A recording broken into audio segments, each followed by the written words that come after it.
UCF Knights.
Good afternoon and welcome to Kendall Ice Arena for tonight's contest between the University of Central Florida Knights and the University of Miami Hurricanes.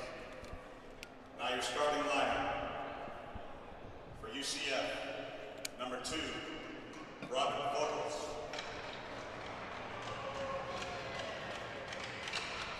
Number 7, Max Weinstock.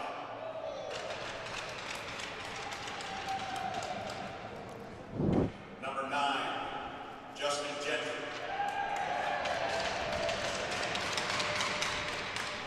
Number 11, Red Hopkins. Number 12, Joseph Gray.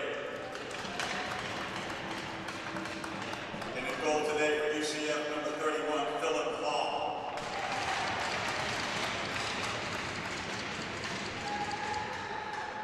Starting lineup for University of Miami. Number 59, Thomas Ferry. Number 61, Matthew Snyder. Number 77, Devin Lucio. Number 18, Sam Stone. Number 4, Matt Mencia. And then for UM today, number 1, Harlan Jackson. If I could ask everyone to stand and take off your hats for our national anthem. We'll be back with the first period after the conclusion of national anthems here on the U Miami Hockey Network.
Hello and welcome here at Kendall Ice Arena here in Kendall, Florida, where we are in night 2 of a 2-game doubleheader between the UCF Knights and the Miami Hurricanes. Hello and welcome into the broadcast booth. Ryan Lee with you alongside of University of Miami goaltender Ethan Gainey. And Ethan, we talked about a little bit right before we came on air how it's going to be a lot of strange situations for both teams. UCF starting a goaltender who has only played 1 game that was back in October, while UM is so shorthanded, they're playing a defenseman, Sam Stone, at the number 1 forward spot at center of all places. So it's going to be a lot of mixing and juggling for both these teams for today.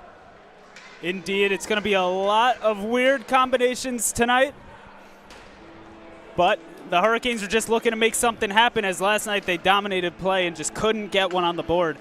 And we talked about senior night, recognizing some of our fellow seniors. So Ethan, take it away, my man.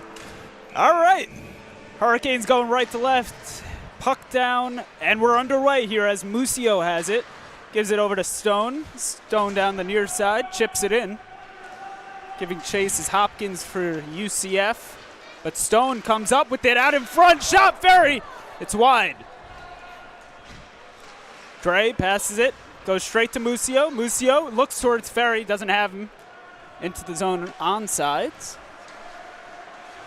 Stolen by Schneider. Looks for Ferry. Ferry has it. Ferry looking out in front. Had Stone for a moment. Couldn't find him there. There's some of that clogging of the zone. And that was something we talked about throughout the entire pregame. UCF just defending the slot, especially with a goaltender, with 1 game played all the way back in October. So a 5-month layoff, you got to help him any way you can. And there's a shot straight into the breadbasket for Harlan Jackson. A quick look here for the first opportunity here for the Miami Hurricanes. Just speed along the way. This was one of the things that we talked about, Ethan. Just continuously possessing the puck and finding the speed, getting those rebound opportunities right in front of the slot, and then Ferry was able to bank that one home before it's turned away by Hall. As Moore comes down the far side now with a full head of steam, and he trips on his own 2 feet. This puck's chipped out, stopped by Zadakis. Now Castracani chips it up. Owens has a break on it. He shoots, and it's wide. Zadakis has it now. Chips it up to Moore. Moore chips it deep. With Owens giving chase, he almost had it on the opposite side of the net. The goalie on the wrong side as Owens through the slot. Looking towards the net, gives it down to Zadakis. Tries to spin away, he can't, and it's stolen. And now Moore is going to have to retrieve in his own end. It's really something that is a little bit night and day from last night. Miami couldn't get anything going early. Now they got all the opportunities. Ooh, and that one, a shaky save right there for Hall. Almost went in his own net. Musio towards the net. It's wide. Castracani now. Chipped down by Fencersock. Towards the net. He can't cover. It's still loose. And it's in the net. He scores! Tough to see who put that one in. Hall couldn't get the cover. And it looks like that one's Fencersock who's leading the line. What a fast start here for the Miami Hurricanes as they take the lead only 2:10 deep. Just pressure in front of the net. Get the second opportunity here. We know that Hall hasn't played very much this season. Continue to bang away at it before it goes in. Fenderstock gets that one through the 5-hole in front of Hall. And that's in his 11th of the year. Extends a streak of 16 points in his last 10 games. Yeah, Fencerstock's another guy who, with the injuries, he was playing on the first line partially last weekend as Musio chips that one up. Now it's in the zone. Turtlik, a little interference from Hall. Smart play. As it's chipped out now. Viggles working one-on-one, and it goes in. A goal that just deflects off of Harlan Jackson's pad. Not sure if there was a player screening him a little bit in front of that shot. Let's take a look. Just a fast break out here from UCF. They want to try to catch UM sleeping a little bit. Just a fast opportunity here. Roberts Viggles, he's leading this team in points and goals. He shows why. Just absolutely blasted that one on the snapshot to force the issue, and now we're level at 1. Only about 45 seconds after that first goal from Miami. Let's hope this isn't a sign, because that will be a lot of scoring. As it's chipped deeper, Estelin goes after it, can't get it. Mensimer keeps it in the zone for a moment. And now Turtlick's taken down. Canes have to tag up onside. Hopkins for UCF, over to Dre. Back to Hopkins through the middle. Wasn't touched by anyone, so that's going to be an icing.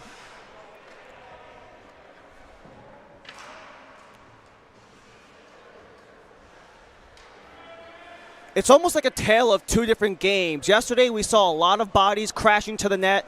I feel like most of the game last night was just up against the boards, body checks, pinching off your defender. But today it's the transition. We already saw a 3-on-2 coming from that Viggles goal. That first opportunity for UM came from the rush. Ferry gets it on net. More shaky rebound control. Schneider can't put that one home, though. He has it against the boards. Ferry now goes around the net. Look pointing, go there. He still has it. Looking slot for Stone, but he can't get it there. Now he almost does, but instead Dre comes away with it. Viggles giving chase. Viggles has a step. Still Viggles with it. Castricani on him. Nice stick from Ricky Castricani there as Schneider's able to come away with it down the near side. Schneider just chips it in deep on Renner, who is covering. Schneider has it back. Takes a whack on the stick. Still holding it behind the net. To the front, shot, save. Puck was loose. Looks like an early whistle. But once again, Hall struggling to control those rebounds. Yeah, and if we talked about things throughout the beginning of the game, this was one of our keys to the game, was just trying to get pressure on Philip Hall early and really try to push the issue, get a lot of pucks on net. One game for Philip Hall, we mentioned earlier, is back on October 7th. And the other thing we mentioned for University of Miami was get that early start. UCF's best period by goals scored, shots on goal, and goal differential are all the first period. Up to the point, Zadakis with the shot, in and out of the glove for Hall, as now Owens has it. Owens with the shot. Well, looked like a save there from Hall. Chipped out. Now kept in the zone, now it's chipped out. And Zadakis chases. That's 16 on 16, Rogers and Zadakis. Now Owens looks middle to Fensterstock, the goal scorer for Miami. Fensterstock takes it wide, he has a step, shot! And that one's saved too. Owens still hounding, gets taken down to the net, stopped and held on to. Sneaky shot there by Moore. And we talked about how to make things work for both squads. We talked about getting that early start for UM. They did eventually strike first. However, for UCF, they tend to leave a lot of opportunities for shooters. They give them a little more space. We talked about it before the game. They clog the slot and give those shooters extra room. Another one in and out of the glove. That one from Mensimer. Up to the point, Musio. Musio shot through traffic, and it's blocked out in front. Hall couldn't see it, though. Played up by Kozlowski for UCF, but now it's Estelin. Over to Turlick on the far side. Turlick tries to make a move around two guys, can't do it. But Estelin picks up the puck behind the net. Callahan now. Callahan being hacked at by Dre. Turlick looks up to the point to Musio. Musio over to Mensimer. Mensimer, fake shot. Get it in deep. Estelin now tries to play it down. Good hand-eye coordination, but can't hold it. That was Bishop who tried to play it to himself. He couldn't. And now Musio tries the same trick, but Estelin's there to back him up. Musio takes a check from Bishop. Now it's Estelin behind the net. Up to Castricani. Shot. An easy block right there for Dre as There's more of a shot pass. Another body in the slot, just like we mentioned. It's been UCF's bread and butter yesterday. Looks like they're going same thing today. Yep, just clogging up that slot area. As now it's Viggles. Viggles to center to Weinstock. Weinstock curling wide. Weinstock trying to go around the net. Looking at his D-man. Gives it back to him, but it's an off pass. And Ferry has it now. Ferry, they have a 3-on-0 potentially. Ferry looks front. Pass it there, and it's wide. That one went out of play. The refs didn't see it originally. Now they call it. Miami went a little bit out of their identity the other night of those quick breakouts, and here it is, just maximizing on the mistakes of UCF. Ferry streaking in, 3-on-0 the other way, just could not convert, but just getting those type of opportunities, just getting those odd man rushes really takes UCF a second look, just an extra half a second, be like, are we doing the right thing defensively? And Miami's been taking care of every single opportunity. They've been just hand-given. Schneider puts it behind the net there. Renner plays it, but Stone intercepts. Now it's Renner again. Renner looks over to Mueller. Mueller towards the net, and there's a broken stick on the ice right in the dot.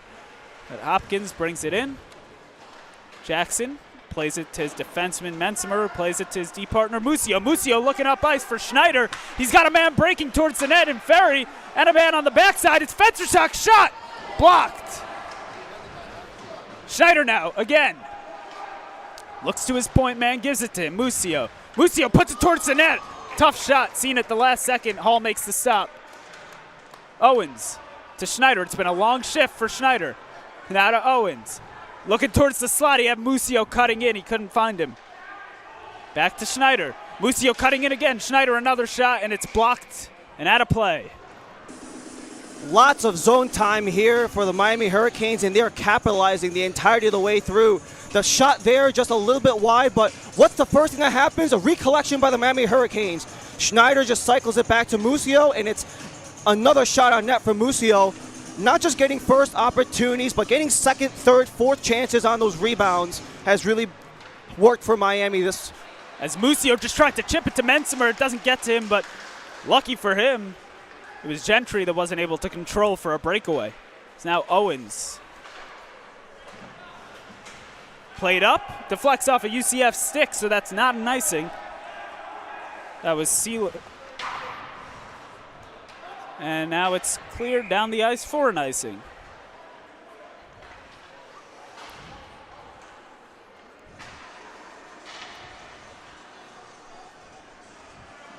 It's the Canes right now rolling with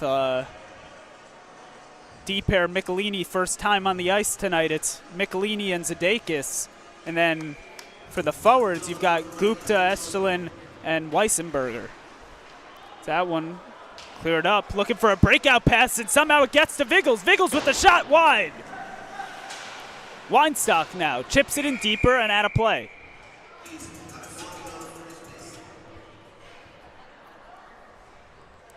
It's almost a little bit like UCF is playing a little bit on their heels. It's kind of like when you're on a starting block and say like a track and field or swimming, you kind of want to get on your front foot to try to get out of the gate as quickly as possible. Right now it looks like UCF is actually sitting a little flat-footed, a little bit back on their heels because they see that pressure coming from UM, and they've been kind of forcing the issue in the UCF side. It's the face-off won by the Canes. Back to Zadakis as him and Michelini set up. One thing I want to note that we haven't actually mentioned yet, there are only 2 officials on the ice right now. Neither a designated linesman or referee because they're both doing both. Interesting that there is not a third because this is a D2 team that Miami's playing. Typically for D2 they actually require you to have, it wouldn't count, but I guess because it's a D3 team in Miami, they're allowing it. Now the first line back out there, first D-pair back out there for Miami. Stone on the draw. Keep an eye on Musio. He's been blazing all over the ice in that green helmet. He's been causing all sorts of havoc despite only playing 3 games prior to today. Yeah, and hard to miss him with that helmet. As it's played in deep by UCF. Musio battling for it. He chips it up to Ferry.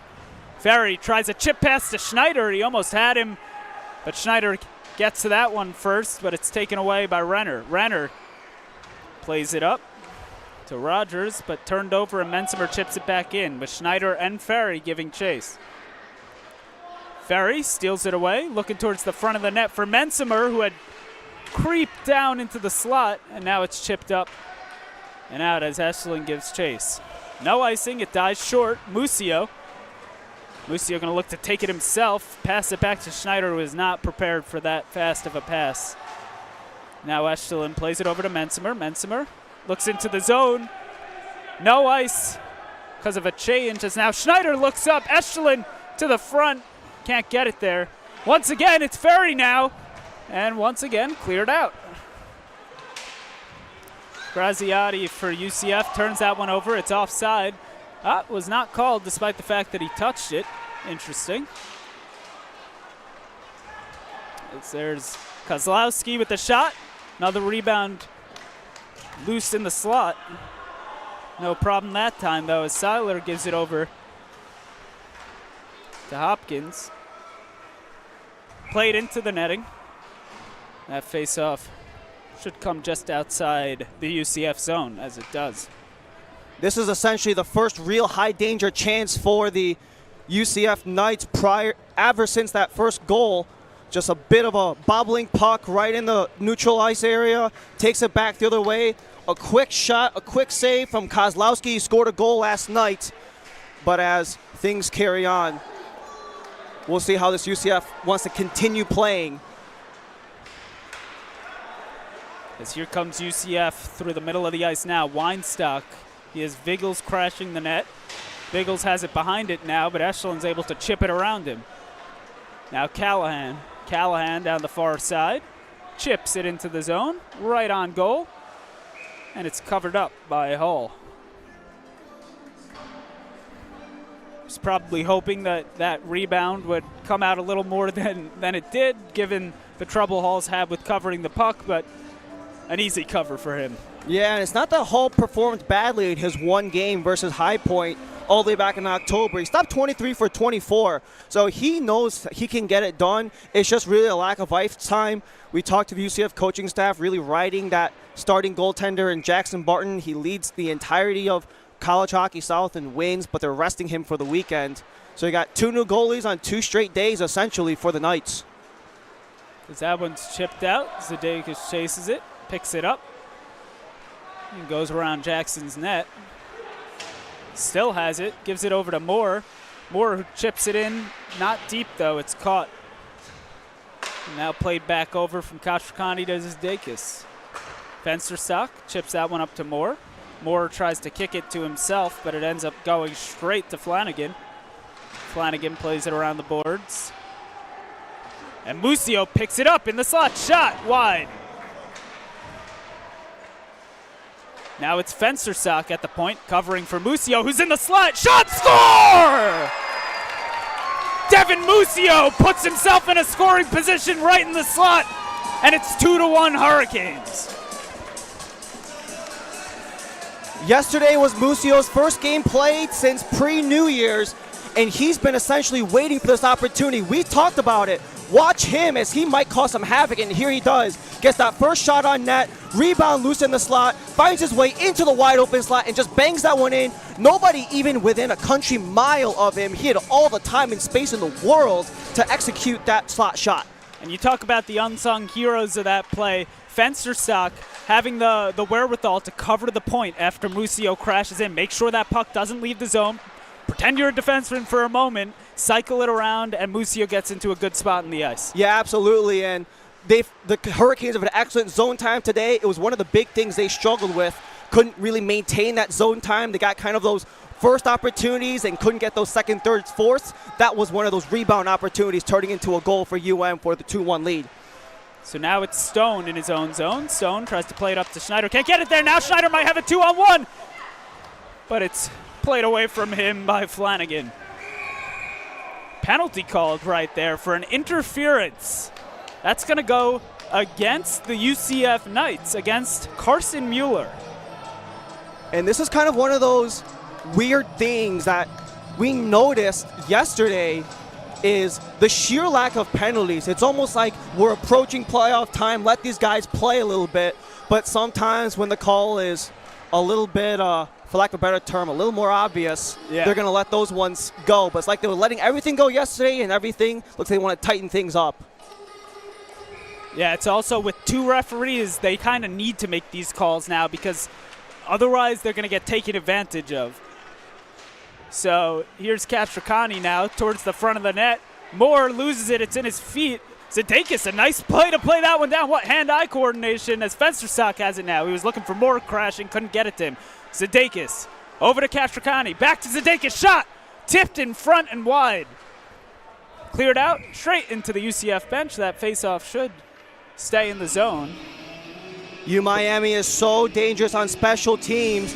They currently have the most goals on the power play in the entirety of the 3rd division, the 2nd most in all of college hockey south. And opportunities like this is exactly why has been so dangerous on special teams. Just being able to get those 2nd and 3rd opportunities, try to get the feet up in front as it trickled out of the UCF. Here's Ferry to Schneider, shot straight into the bread basket, but no rebound. But rebound pops out rather. Now Musio. Says let's regroup. Brings it behind his own net. Looks at Mensimer, says no thanks. Now gives it to Mensimer. Mensimer through the center of the ice, and he gets the puck poked off his stick up to Stone. Stone to Musio. Sends it over to Mensimer. Mensimer wasn't looking, so Ferry picks it up. Mensimer to the net. Shot saved by Hall, but right to Schneider. To Musio, tried to get the tip from Ferry. Another shot, big save by Hall. What a beautiful power play from Miami. Just continuously, it's almost like it's magnetizing to the players. Ferry drives to the slot, another chance from wide angle. Unable to bury, but nonetheless, it's just been a beautiful power play here for Miami. It's almost like it was a missing element yesterday considering the lack of penalties. Right, and that's a big confidence booster type of save for Hall. Mensimer has it now. Looking at his options, gives it to Musio to his left. Musio going to take it himself into the zone. Final 30 on the power play. Goes wide. Around the net, up to Mensimer. Mensimer has a guy in front, gets it back door to Stone, he scores! What a play! Max Mensimer has eyes all over the ice, and he sends it to the back door, and Stone taps that one in for a 3-1 lead for the Caves. What did I just say? Did I just say the #1 power play in all of college hockey south? Yes, that's exactly what was happening right there, and they showed exactly why they are what they are. Musio just drives his way towards the net, continues just to keep those UCF penalty killers moving. Back to the point, initial shot from the point, and Stone is able to clean up the extra stuff for the 2-goal lead. Yeah, and to me that looked like a shot pass from Mensimer, a very smart play, hoping it can get tipped, and it does. As now Callahan on the far side, he's got a full head of steam, he gets dragged to the ice, no call. Chipped up. It's going to be no icing because it dies just short of the line as Castricani's being pressured right there by Weinstock. Weinstock comes away with the puck. But Castricani gets that one back. A little interference there on Gunty Weissenberger, but no call. A big rebound in the slot off of Jackson, and it's taken away by Eschelin. Eschelin has Callahan and Weissenberger with him. He tries a spin move. It almost works as Castricani has it at the point. Shot. Tipped in front and wide. Callahan to Weissenberger. Now Zidakis. Zidakis shot. Another save. Tries to kick it as Eschelin can't get it to himself. Taken down to the ice. No call. As now Gentry plays that puck up to Viggles. Viggles might have this, but Jackson smartly plays that one away. Weissenberger just chips that one out. Try to get a change. Can't though. Now he's looking towards the bench. Chip back in. Fensterstock has it. Fensterstock thought Weissenberger was going to stay there. He left that area, and now it's UCF who regains control. Towards the net, and at a play was Rogers. Miami's just been doing an excellent job continuing the pressure. Zadegas gets the chance there. And we kind of talked about this pregame as well, how Miami's opportunities on those deflections, on those rebounds, they just, for whatever reason, weren't going in yesterday. But today, it's almost like they've been providing high-danger chance after high-danger chances. Sometimes a little puck luck goes your way, and it's been all Miami so far. Yep. As I've mentioned on this broadcast before, as an Islander fan, we used to have a coach named Jack Capuano, and he always used to talk about the hockey gods. And some days the hockey gods are on your side, some days they're not. And yesterday they were not on the Canes' side. That one hit the ceiling. So faceoff stays in the zone.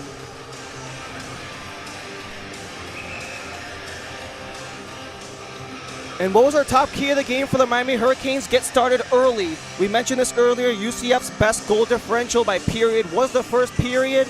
And the best way to counteract UCF's hot first is to have a hot start yourself. And right now, the 2-goal lead from Miami has provided just that. Fensterstock comes in the zone, has a lot of room to work with, but stolen away there.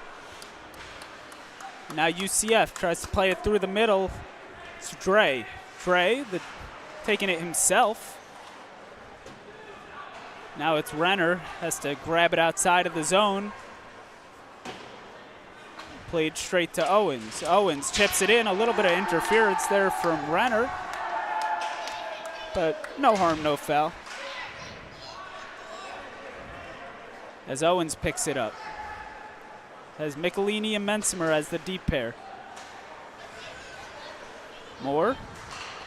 Fensterstock gets it in deep so he can go off for a change as the first line's back out for Miami.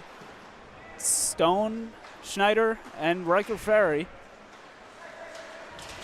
A big hit there from Ferry. As Mensimer now. Mensimer has a break. Plus he's got Stone going towards the net. Gets it to Stone, but it slips off his stick. Now Schneider trying to grab it behind the net, but Hopkins is quick to it. Doesn't allow him to. Ferry stops that clearing attempt. And Stone stops that one. It's still in the zone. And now it just gets out. Stone now chips it back in. With the way he's played, you almost can't tell that Sam Stone is actually a defenseman being thrust into the role of forward. He's done an excellent job on this O-line so far. And as you see him work his way to the slot there, but Ferry still has it right now, and it's covered up. Some pushing and shoving after the whistle. All in good fun. Another opportunity here for the Miami Hurricanes. As we mentioned earlier, Ferry and Stone having to fill in, especially with the absence of Corgelis. Just try to tuck that one in near side, covered up by Hall, and then the extra contact afterward as we are at the 2-minute mark of the first period. As Castricani keeps that one in with the hand pass, apparently played by a UCF player next, so it's not called. As Weinstock chips it over to Viggles. Viggles and Weinstock has really been the only offense for this team so far today. Creating some chances, but Zadegas steals that one. Plays it back to Castricani. Now Zadegas over to Castricani. Gives it to Ferry. Ferry looking to make a move around 3 guys. Gives it to Schneider. Has Stone on the backdoor shot. And it's wide. Schneider now steals the puck away from Flanagan. Looking front to Stone again. That one gets a stick on it. That was Dre with a good play. And Harlan Jackson covers the puck for a second. Now he opts to give it to Castricani. Castricani looking up ice. That one's deflected, so it shouldn't be an icing, and it's not. So UCF picks it up on the far side. And now Musio stays onside, picks up the puck, has Estelin covering for him, but it's cleared out, and Turlik picks it up. Just 41 seconds to go. Now it's played into the zone. He's been out there a while, but Estelin beats out the icing. What a hustle. Plays it in front, doesn't have anyone, but Mensimer keeps it in the zone. Shot! It's wide, in front! And the net was knocked off before that puck went in for Turlik, so it's going to be no goal. Couldn't tell who knocked that net off. If it was UCF, they shouldn't be allowed to change, and I think that is what the referee is saying. It's just another opportunity here for Miami, just continuing to feed the puck in the right places, just continue to get those second, third opportunities. And something that we talked about is Miami's ability to keep the puck in the zone and not letting it come out to center. Max Mensimer, maybe 2 inches from that one coming offside. Yeah, as Mensimer plays it in deep now. Callahan couldn't pick that one up, but Mensimer does. He plays it towards the front of the net. It's flubbed a bit. Now Musio shot, and a stick save right at the buzzer. So the score is 3-1. Miami Hurricanes. Yeah, and an excellent period from the Canes. It's essentially a big 180 from what happened the night before. Yesterday, it was almost as if Miami couldn't escape the zone. Now UCF is having trouble escaping their own defensive end. And it's almost like yesterday, Harlan Jackson saw so many pucks early, and right now, Philip Hall is the recipient of all the shots on net. Yeah, and I think the big thing to know from that period, aside from just Miami pressuring, is that both goaltenders right now are giving up rebounds. So there's going to be opportunities for both teams to get some good chances right out in front of the slot. So score right now after one is 3-1. We're going to take a quick break here on the University of Miami Hurricanes Hockey Network. We'll be back.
back here at Intermission here at Kendall Ice Arena here in Kendall, Florida, where we are continuing the Senior Day festivities as we have one of our seniors for UM and our very well done play-by-play broadcaster for that first period, Ethan Gainey. Ethan, just first things first, you know, you're wearing the U Miami sweater now. You were over on the bench the other night as the backup.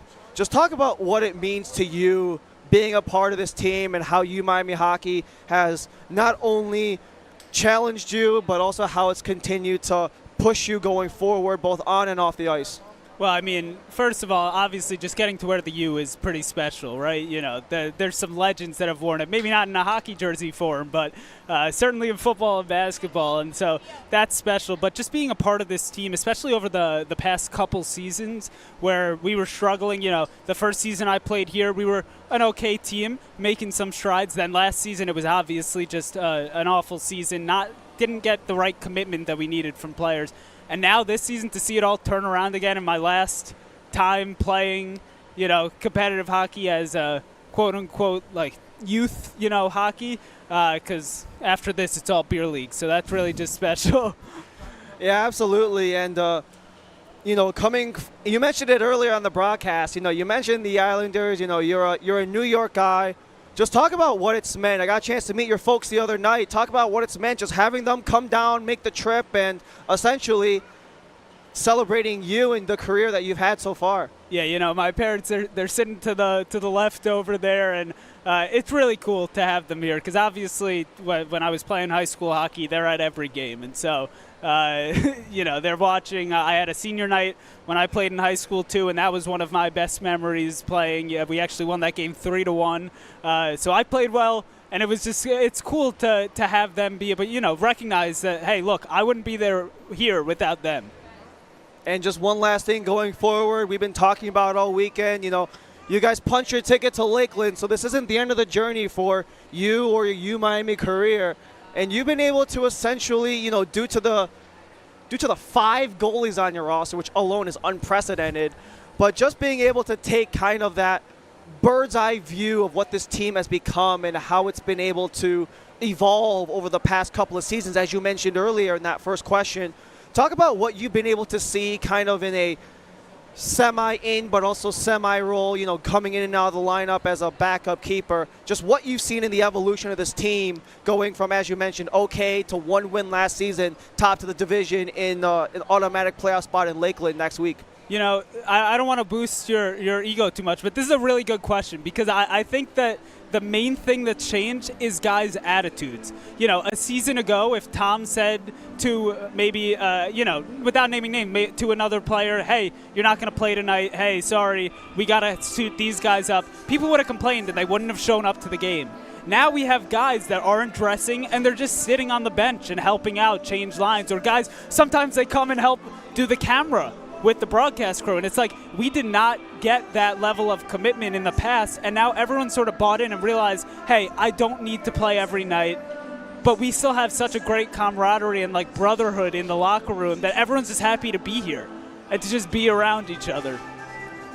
Very well spoken, Ethan. We've got only a couple of minutes left. Thank you so much for doing this, and let's continue celebrating your senior weekend as you come back up here on the call for the second period, my man. Absolutely. Thank you, Ryan. Ethan Gainey, senior night here in University of Miami. We'll be back with the resumption of the second period. Miami up 3-1.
back here for the second period between the University of Miami Hurricanes and the UCF Knights, where the Canes currently hold a 3-1 lead on the University of Miami Hurricanes. And just essentially the main story of the game so far is this quote-unquote makeshift lineup, that phrase you continue to refer to.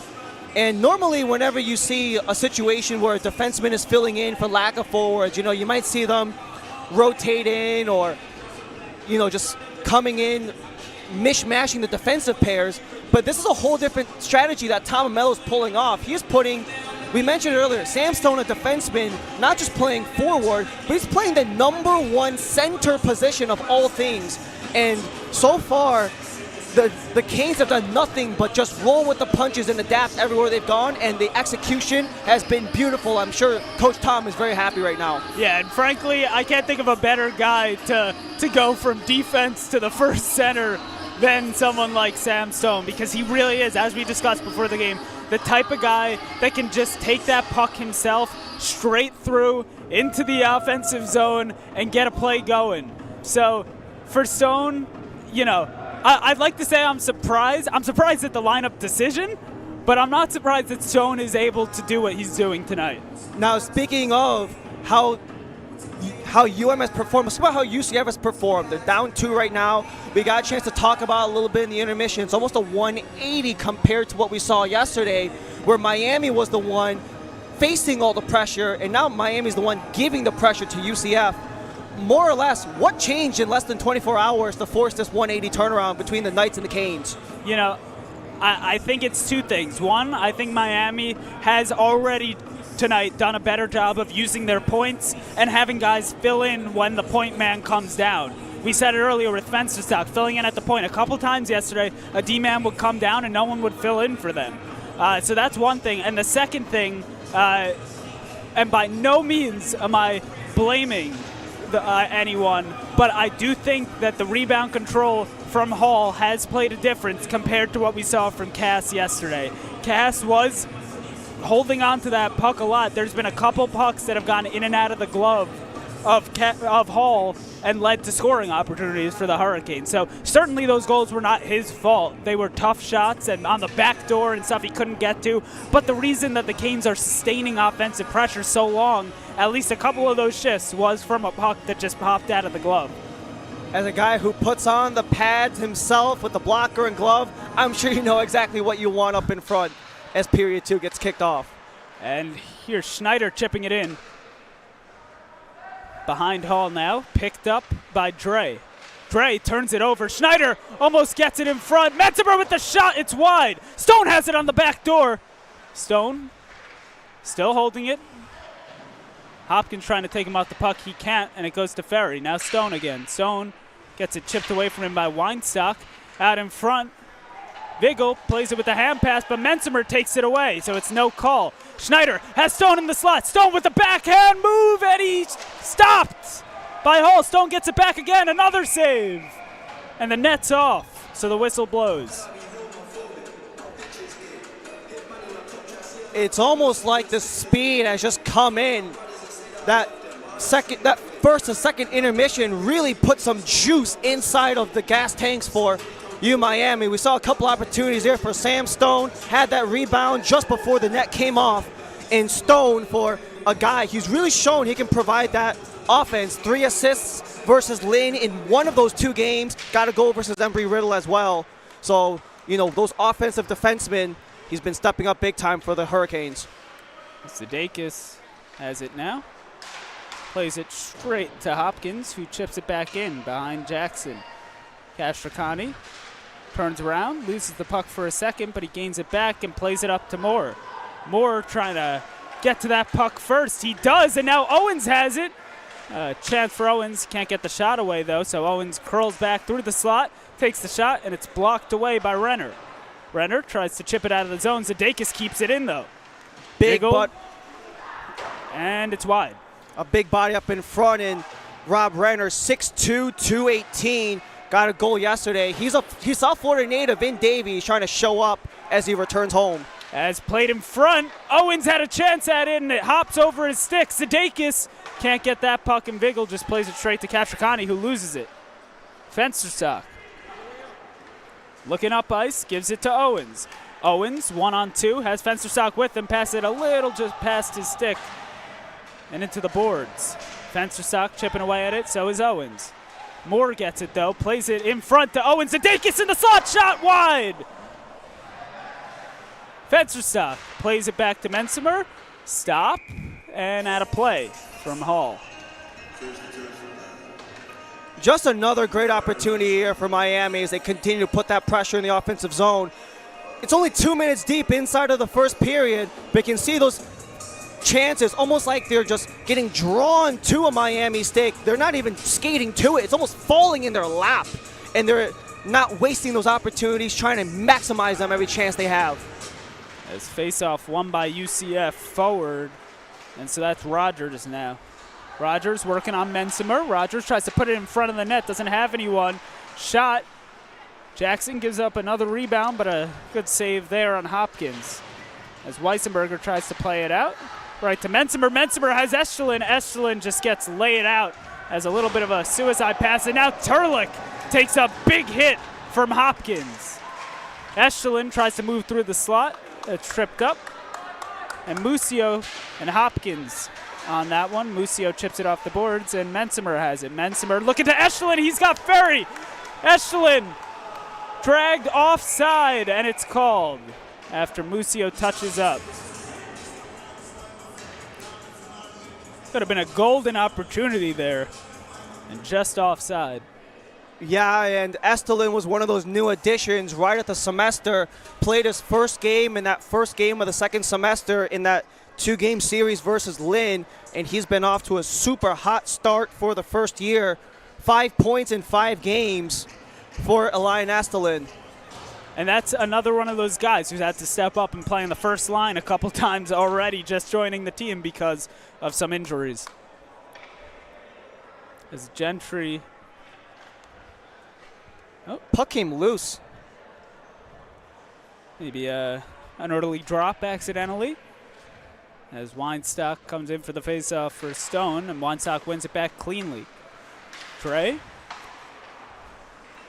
Over to Renner. Renner takes it wide to the near side, tried to play it back to Gentry, couldn't get it to him. Kashrakani now, looking up at Ferry, gets it to him. Ferry, the puck just goes straight off his stick though, and Gentry picks it back up, but plays it in his own zone so Ferry can pick it up without it being offside. Doesn't matter though, as Dre plays it out, and it's a 2-on-1 now with Weinstock and Vigil. Weinstock, a great defensive play by Zadakis to get him off the puck. Ferry now plays this up. Schneider's got a breakaway. He's in on Hall. Shoot! Score! No! Off the post. It was off the post. That's a my bad.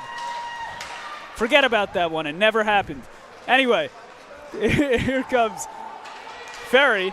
Ferry plays it to Stone. Now they need to score immediately. Stone with the shot off the blocker. Zadakis now to the net.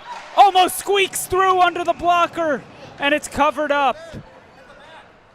Just opportunity after opportunity here for the Miami Hurricanes. And once again, it's almost like they're forcing the pressure, which is exactly what happened. Ferry with the turnover, Stone with the chance, gets blocked away. Second chance for Zadakis as it falls to the point before it gets covered up by Hall, as we're only 4 minutes deep. I'm telling you, I spoke to Schneider before the game. He always has one of those games where he just can't manage to get the puck in no matter how many good opportunities he has. And usually the following game, he scores a lot of goals. So we're just waiting for him to pot one right now. It's almost like it doesn't matter when you lead your team in pretty much every offensive category like Matt Schneider has. And Mensimer goes for a little bit of a shot pass there. Fensterstock to Moore. Gets a stick check there from Kozlowski that plays him off the puck. No icing here as Mensimer gives chase. He's got one man on him. That's Kozlowski. Over to Musio. Moore. To Owens. Owens tried to play it to Fensterstock. Couldn't get it to him, and now it's behind the net. Taken down. No call made. So still, for the most part, letting them play more tonight. As Bishop plays it out in front, shot blocked. Huge block as Moore now. Fensterstock couldn't pick it up, and Mensimer does. Played, stolen away by UCF to the front and well wide as Moore picks it up now. UCF couldn't play it. They would have had too many.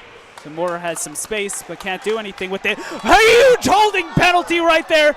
No call made. They're still going at it. That's Owens and Kozlowski. Somewhat unbelievable no call on either side, whether it was holding the stick that caused it or a genuine holding on UCF. Not very good refereeing there. As now it's Owens. Mensimer chips it up.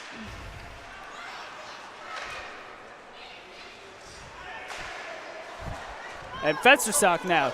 Fensterstock has more. It could be a 2-on-1. Fensterstock to the front. To Moore. Shot, score! What a tip by Brendan Moore. Fensterstock had him out in front. And there's another one of those plays right in front of the net that goes in for Miami that wasn't yesterday. It's 4-1 with 14:20 to go in the second.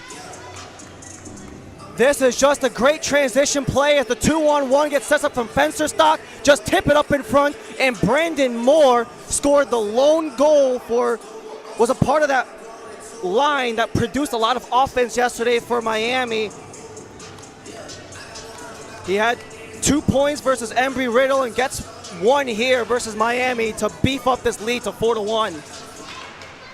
As Eschelin's out there with Gupta getting some playing time now, along with Callahan. Gupta, a guy who had a great game last night, despite not getting much ice time. Now Eschelin and Callahan are battling for it in the corner. Played around. Gupta lays the hit on Hopkins, who's able to play it up, and now it's Dre down the near side. Dre sends it in, a big check there by Callahan. It's almost a tale of 2 games, Ethan. Yesterday was all about power. Today it's all about speed and getting those rush opportunities like we saw in that 4th goal, 2-on-1. As now Callahan has it. Callahan tries to play it to Eschelin. Can't pick that one up. But Gupta can. And Viggles now. Viggles plays it off of Callahan's skate, and it goes in deep. Hall almost turns that puck over trying to play it up to Weinstock. Some sort of penalty's been called. Cross check. And a cross check.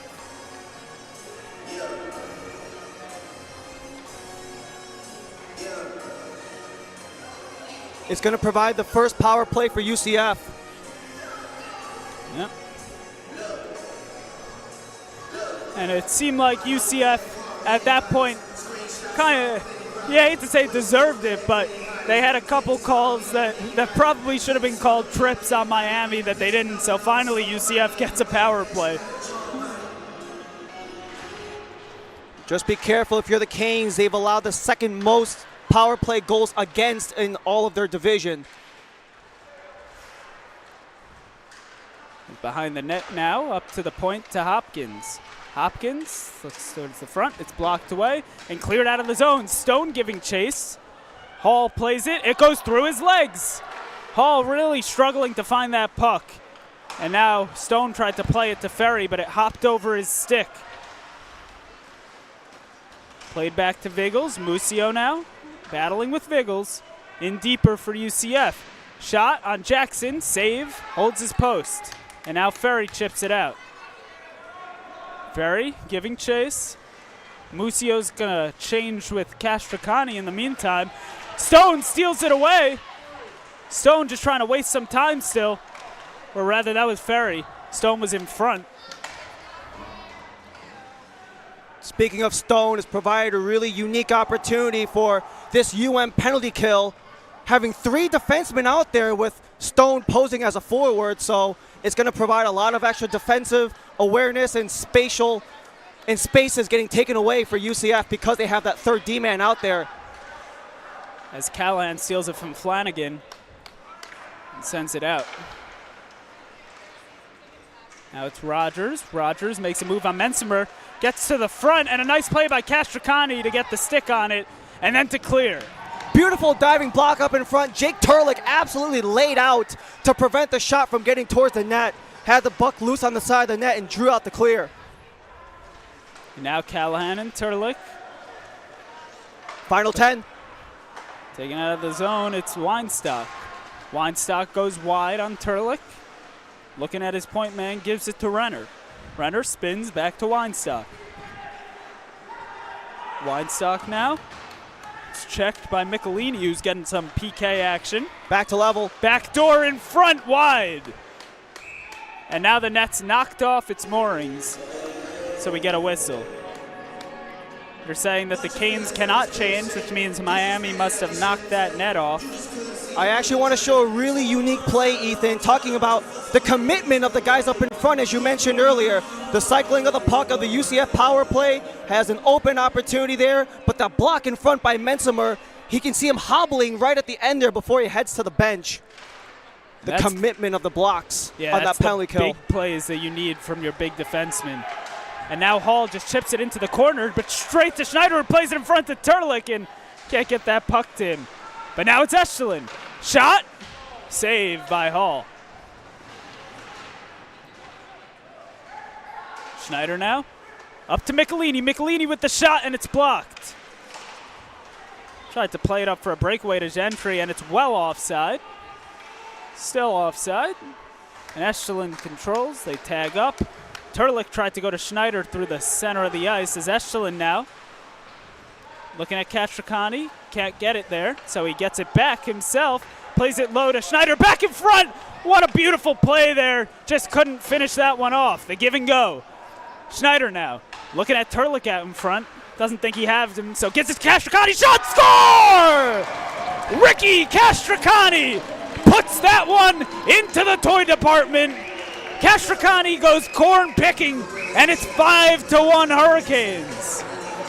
And it looks like Jackson Barton, the main starter for UCF, who they were trying to give a break, is now going to have to come into this game with them down 4 goals. There he goes. And unfortunately for Philip Hall, that's going to do it for his night.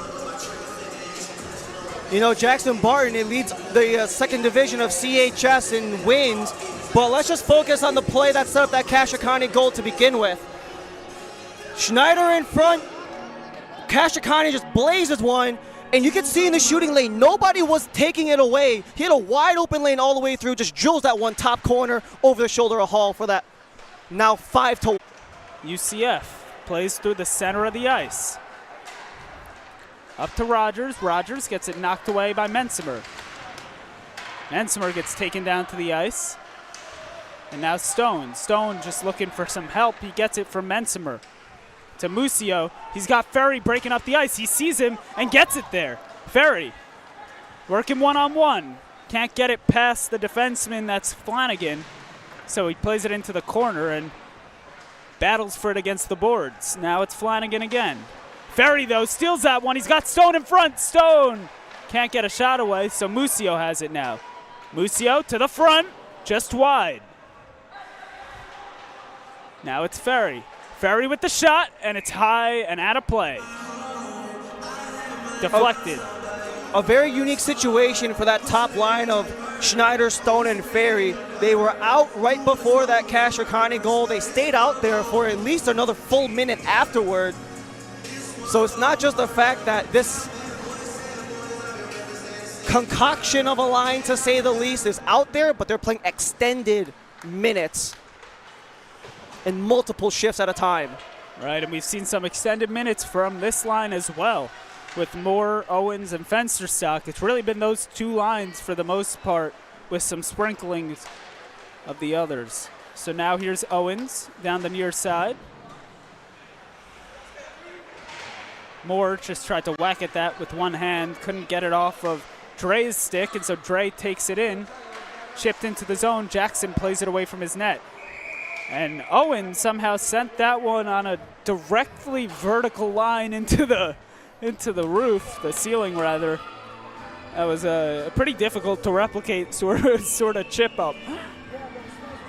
These are 2 teams that don't necessarily let in a lot of goals. UCF, second best in their division in terms of goals allowed average, only just shy of 3. They're already at 5, less than halfway through. And there's a reason why Jackson Barton got set in He was 35 for 38 in a 4-3 win versus USF back on the 3rd earlier this month. As here's Zidakis now. Zidakis tries to play it up to Fensterstock, and it gets chipped away and back into the zone. Castricani has Fensterstock with him, and Owens and Zidakis, all sort of in the same region, as now Moore picks it up. Moore. Down low again, Castricani. Looking up ice for Moore. Moore deflects that one, but he was behind the red line, although the linesman calls it off anyway. Now Weinstock. Weinstock looks over for Gentry. Gentry plays it back. That's Renner. Renner gets it stolen. Owens now. Owens gets that one chipped off his stick by Renner. A nice defensive play. Viggles now looks to the center. Moore was right there and almost turned over straight in the slot. Shot now blocked away. That was Gentry with the shot. Moore laid out there to get the block off. Good block there. It is now Eshelin. Can't pick that puck up, but Castricani can and plays it up to Eshelin. Eshelin now looking back for Castricani and gives it to him. And now it's played up to Fensterstock. Fensterstock has one man to beat. Can he do it? Holds up for a second, just allowing his team to change. A smart play there. We mentioned on the last forward shift, Brendan Moore at forward diving down for a block. I swear most of these USF shots have gone off of defenders instead of Harlan Jackson. As now, that one almost a chance in the slot for Turlick. Now it's Musio. Musio looks towards the front of the net. Can't get the shot on net though. It's blocked away. And Musio can't keep that one in. Played up to Turlick. Turlick to Eshelin, but Eshelin was just offside. You know, we mentioned it in the middle of that break, but it's almost like Harlan Jackson hasn't really been truly tested at all today. It's almost as if the defensemen and the forwards in front of Jackson have been doing more goaltending than the actual starting goaltender himself. Meanwhile, on the other end, 5 goals let in by Hall, and now Barton is in. He's taking a couple shots as well. It's almost a tale of 2 different teams, even playing on defense as well as the offensive zone. Right, and this is the type of game that you either love or hate as a goalie, as Ferry takes it in. Shot, blocked away. A call is made. Potentially, not sure exactly what the call was. Looks like a hand pass. Hand pass on UCF in their own end. Face-off comes back in the UCF end. All right. And as I was saying, so it's the type of game that you either love or hate as a goalie because, you know, you're not getting a lot of action, so you kind of want that action to stay in the game, but at the same time, you love when your players are getting in front of shots. That one chipped towards the net. Schneider chases it. Now it's Musio. Musio around the net. Had Stone for a moment. Now he gives it to him. Stone just tried to slot that one into the corner. He couldn't get it there. And now it's Bishop. Bishop playing it over for Kozlowski. Down low to Graziati.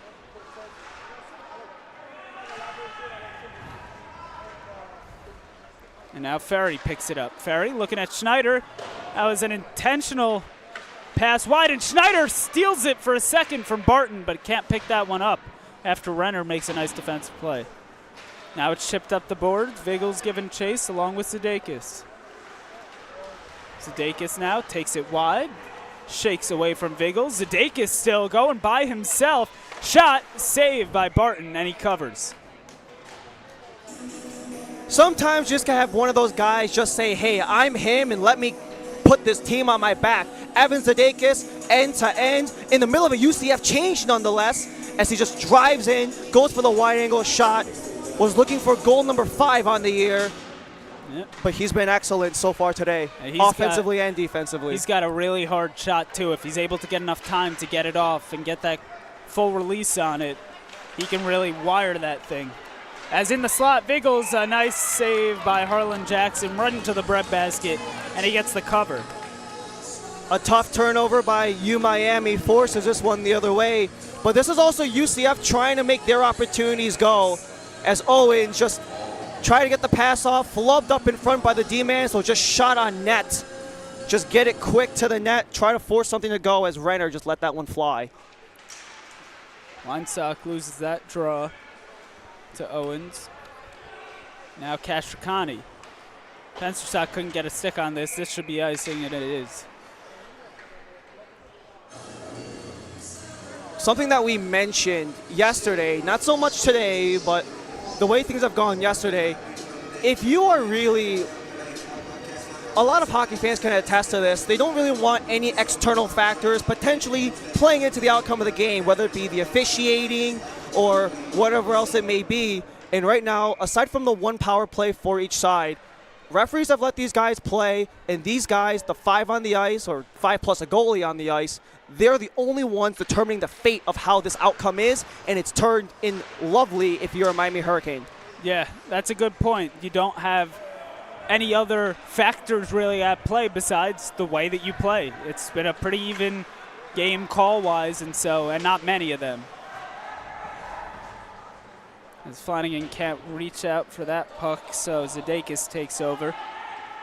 Looked at Owens and then decides to take it himself, and now Castricani's got to grab it. Castricani tried to get it to Finsterstock once again. Way too long of a pass, and it's an icing. I think the Canes have had a little more time than they think they do to make the right pass, and they're just kind of sending it as opposed to really looking for who's open. Yeah, absolutely, and that was something that I kind of noticed watching the game yesterday. Is that was actually Miami's problem. They weren't very precise on their passes, just narrowly a hair off of the blade or maybe stuck in the skates instead of right on the stick. Now UCF is having that exact problem, and it's been... There's a shot there, blocked away. Fensterstock almost had a break on it, but a hard chip from Moore. Fensterstock can't get to that, but he does win the race for the icing. And super quickly, I was going to say, it's been turning into opportunities for Miami because UCF can't get those passes complete.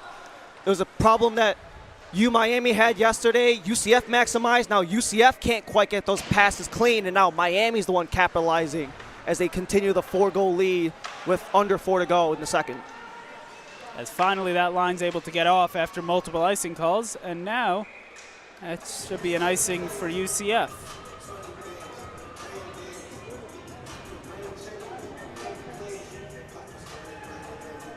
So there's 3:33 to go in this second period. 5-1 Hurricanes. Faceoff will come to the right of Jackson Barton.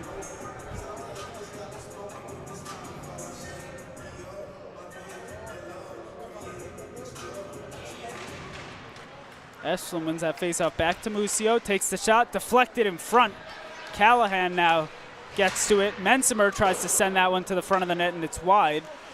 Turlick now. Turlick tries to make a couple deeks and dangles. Can't do anything with it, but Callahan picks it up and sends it back down low, and Turlick has it again.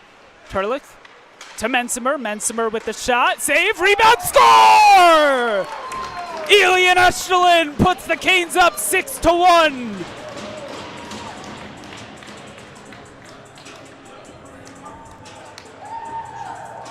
What did we talk about, at least when Philip Hall was still in net? Just get the pucks to the net and try to force opportunities on the second and third chance. This is exactly what I'm talking about. Shot goes wide, Turlick recovers, and continues possession. Miami even managed to get a change-up before Mensimer fires that one on net, rebound for Estelin on the backside. You know what the difference is?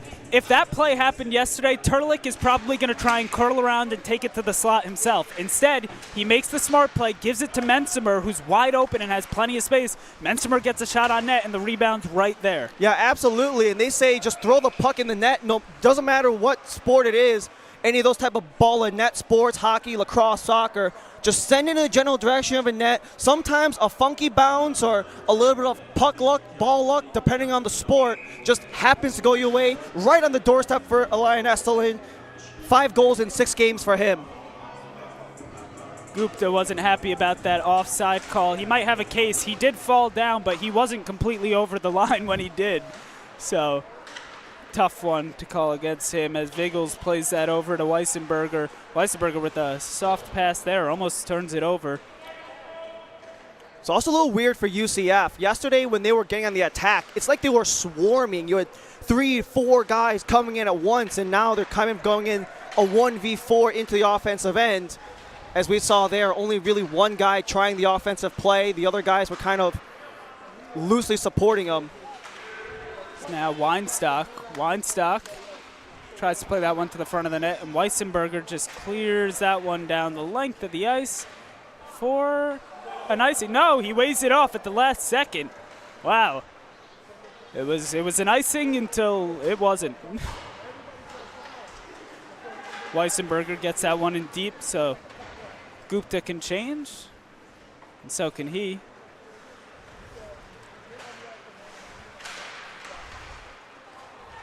Now it's Viggles. Viggles has Kastrikani on him. He plays it in deeper. Kastrikani steals it. Now that play right there was exactly what I was talking about. Viggles was all by himself with nobody supporting him, and now Fensterstock is coming back the other way with guys in support. Yep, and there's more there on the support. Although it is played away from Moore. And now it's Ciortino, although stolen away by Zadakis. Tried to get it to Fensterstock. He might still have him. Fensterstock gets it, plays it directly to Rogers. And now Stone just tries to play it back to Kastrikani. He does. Played up again. UCF plays that one to the net, well wide. Fensterstock chips that off the boards to Stone. Stone, and it's stolen away by Mueller. Final minute of the first. Second. Now Hopkins. Hopkins on the far side. Shot wide. Picked up by Mueller. Turned over, though, and Stone just chips that one high so he could go for a change, although coming in with the full head of steam is Dre. Dre puts that one towards the net. He was looking high blocker, couldn't get it. Now Flanagan scores. Jackson was either interfered with or just didn't see it at all. It was almost as if one of those plays where the controller disconnects in gel and you, as the ref is discussing something, it might be called off. There's a potential there, but there was Ciortino and Kastrikani tussling right in the slot. And if that was a heavyweight fight, that most certainly would be on the fight card. 5'11", 170 for Anthony Ciortino, 5'10", 161 for Ricky Kastrikani. Well, it's certain that Jackson does not feel it should be a goal. As a goalie, typically you're not talking to the refs unless you feel that a goal that was allowed shouldn't have been. Well, as referees take a look and start conversing with the two coaches, let's just take a quick look at this opportunity, see what the official ruling is. They're squaring up at center. It's just drive to the net, continue the scramble up in front. It was just a dive right in front of the net of Harlan Jackson, and right there, Ciortino and Kastrikani got tangled up, which is the argument, but nonetheless, it's 6-2. Canes are offside now, and it's played behind. Chipped out, Mensimer. Now it's Moore. With 1 second, Moore shot wide. And that'll do it for the second period. A scoring barrage from the Canes pulls Hall from the net, but then UCF is able to get one late. Yeah, absolutely. It was a 3-1 after one. It's 3-1 in just the second period to bring us to 6-2. And we've kind of been mentioning it all game long. It's very different in terms of both almost tactically, but also even just by, and I don't like saying this, but it is kind of true, just the overall sense and kind of the vibe of the two teams are almost flipped from yesterday. It's almost as if UCF is getting hesitant all of a sudden. Instead of just taking the puck to the net, they're trying to get that extra pass in, which was Miami's problem last night. Now Miami, they went from overthinking things, overplaying pucks. All of a sudden they're going straight to the net, just throw it on there, and sometimes puck luck just goes your way, which essentially accounted for darn near every single goal that Miami has had. Yep. But these two sides have been able to, they have battled very, very well. We can say that for sure. There is definitely no quit in either of these two teams. You can just make the argument that perhaps tactically or just the reads in certain situations, they aren't as crisp as you would normally expect for a caliber of a team as UCF. But nonetheless, they've been able to at least put the fight to Miami. And despite the quote-unquote lopsided scoreline, you can't say that it's not for a lack of trying, and it's not for a lack of trying. It's also not for a lack of opportunities. Both teams have their opportunities. It's just a matter of who's been able to maximize the most, and right now it's been the Miami Hurricanes. Yeah, UCF's not going to go away. They're not the type of team that's just going to say, all right, we're down by too many to come back now. Let's just start playing whoever, mix up lines. You know, they're not that type of team. They're going to keep battling with the guys they got and encourage them. I'm sure right now in the locker room, the coaches are talking. In a second, I'm going to run to our locker room and find out what the sentiment is right now from then. Until then, we'll be back here for the second intermission here on the University of Miami Hurricanes Hockey Network. Stay with us.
Back here in the second intermission between the University of Miami Hurricanes and the UCF Knights. We are joined graciously by Jared Fensterstock. Excellent game so far after 2 periods, a goal and assist for you, my man, with 17 points in your last 10 games, which is just unreal. Just going off of this entire UCF versus U Miami matchup, you guys split the first series all the way back in September. Right now, assuming results hold, it seems to be kind of that way. What is about UCF and the way that they've played that has really been able to bring the fight to you and have you guys kind of sit back on your heels at times and places? Yeah, so this team obviously was the first weekend of the year we played them. We split. They're a D2 team. We moved down to D3, and this weekend, looking into it, it's a really good benchmark to see where we are. We have a really good record. So splitting with them, we don't really expect anything less this time around. We lost last game, so this is kind of a must-win game, and I think we're playing like it. And you guys are moving to a D2 team next year, so you guys are probably going to see a lot of these nights going forward. But just going off of how things have gone so far, you know, things might have been not necessarily on your side, but it's almost like today it's been a fat 180 and everything pretty much has gone your guys' way. When you guys have a game like yesterday where the deflections aren't going in, the rebound opportunities aren't there, but all of a sudden you have a game like today where everything just seems to just be gravitating towards you guys, how does that type of day-to-day flip of the switch just tend to happen? It's not magic. Something has to kind of go from game to game in a situation like this. Definitely not. We're a team, especially this year, that likes to win. So we definitely weren't happy after yesterday's game, and this is our last home game. This is our last game before playoffs, before nationals, and we definitely do not want to end our season on a game like yesterday. So again, we're playing like we need to win, and we do. Now that was actually a beautiful answer because it's a perfect segue. You guys are going to Lakeland in a little while from now. So talk about what it is in those first 2 periods that you saw either in the midst of the walls of the ice or whether if it's on the bench, what it is about you guys that have just been able to continue putting the pressure on other teams and how you guys can carry that into Lakeland. Yeah, so yesterday we, if I'm not mistaken, we outshot them. We had like 40-something shots, goalie led in 1 goal, played unreal. So we came into this game knowing that we needed a lot of shots. Getting more shots than them doesn't necessarily mean we're going to win. So if we had 40 shots, let's double it. Let's get 80. That's how we're going to win the game. University of Miami forward Jared Fensterstock, a goal and assist so far in the middle of a 6-2 game against UCF. Jared, thank you so much for joining us. Go back and good luck in the 3rd period going forward. Jared Fensterstock, for everyone, gracious to let us interview him in between the 2nd and 3rd period as we are still in the midst of a 6-2 game here on the U Miami Hockey Network. We'll be back with the resumption of the 3rd period right after this.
back here for period number 3 between the University of Miami Hurricanes and the UCF Knights, where Miami currently holds a 6-0 lead, a 6-2 lead, pardon, on the UCF Knights. Just some of the main things we've talked about so far throughout the day, Ryan Lee alongside Ethan Gainey, is how Miami's really been able to maximize offensively. And it's not even just from some of the usual suspects. Yes, you have some of the big guys like Matt Schneider, who has a goal and assist, or a guy like Max Mensimer, who has 2 assists, but it's a lot of those guys you kind of mentioned. They're stepping in, they're filling that role, they're really fulfilling that Tom Mello culture that he tried to instill, with guys coming off of the bench or coming in just fresh off the semester, like Elian Estelin, a goal and assist, or Ricky Kashikani, a goal and assist, Devin Musio, also a goal and assist. So you see some of those guys who don't necessarily get in the lineup very often, but it's almost like the second they do, they know it's their chance to just absolutely light things up. And those depth guys have really been the X factor for Miami. Right, and you talked about 2 of those guys you just named, Kashikani and Musio, both defensemen, and they're playing defense tonight, unlike Stone, who is a defenseman playing forward. But those guys are defensemen, and this just draws back to what we were talking about, where like them using the points and getting time to set up. It's just so crucial. Being able to pass it back to your point man. 2 goals already have been from the point man making smart. Funny enough, both of them Max Mensimer, because Mensimer is just a smart defenseman and a smart hockey player. Puts it to the front of the net, tipped in on the back door. Puts it to the front of the net, rebound, put in on the back door. 2 smart plays, and then you got defensemen crashing in when they know to crash in with Musio and Kashikani. So it's really a good balance of defensemen knowing when they should stay up, just take a quick shot from the point, or saying to themselves, I have an opportunity to go into the slot, and knowing that the forward is going to cover for them. Quick recap as we finish the second intermission on to the third period. Let's do a quick scoring recap of this entire game. 2:11 into the first period. Of the first Miami goal put from Jared Fensterstock from an assist from Gunti Weissenberger. Then only 23 seconds later, UCF with the equalizer. Roberts Viggles set up by Joseph Dre. Both of them amongst the leaders on that UCF squad in terms of points and assists. Dre leads the UCF Knights on goals and points like a defenseman. And then at 12:11 of the first period, Devin Musio banked one in on the assist from Jared Fensterstock. And then at 14:35, Miami increases their lead to 3-1. Sam Stone on assist from Max Mensimer and Devin Musio, 2 of those D-men that you were talking about, Ethan. And then in the second period, continue the train for the University of Miami. At 5:40, Miami 4-1 on the goal from Brendan Moore, assisted by Jared Fensterstock. That's his second point of the night. Moore's 10th goal of the year. And then at 19:50, it was Ricky Kashikani from the point, his second goal as a member of the University of Miami Hurricanes, with assists from Estelin and Schneider. Put Schneider at 2 points on the night. Gives him 24 points in his last 10 games for Matt Schneider. And then Estelin assisted on the Kashikani goal, gets one of his own with assists from Jake Turlick and Max Mensimer at 16:51. And with only 27 seconds remaining in the period, UCF snaps the streak of 5 unanswered from the University of Miami. That one was netted home by Wyatt Rogers. Snaps a scoreless drought of 7 games with an assist from Kevin Flanagan. That puts him at 10 points on the season. And we do have clarification on that third or second goal rather for UCF that came with just seconds left when it looked like they were making an argument. The reason is that during that play, Ricky Kashikani had someone laying on top of him, and they thought that a whistle was blown because of that. So they stopped playing, and then they just put the puck in easily. And so I guess it was just a misunderstanding between the refs and the players that they were going to let them play on through that, and the Hurricanes thought that the whistle was blown. Mayhem in Miami as we start the third period here in Kendall Ice Arena between the University of Miami Hurricanes and the UCF Knights. Both of them are clinching their playoff spots. Miami will head to Lakeland in the coming weeks, while Central Florida will go to Huntsville, Alabama. And what a time to do so and to keep this train going.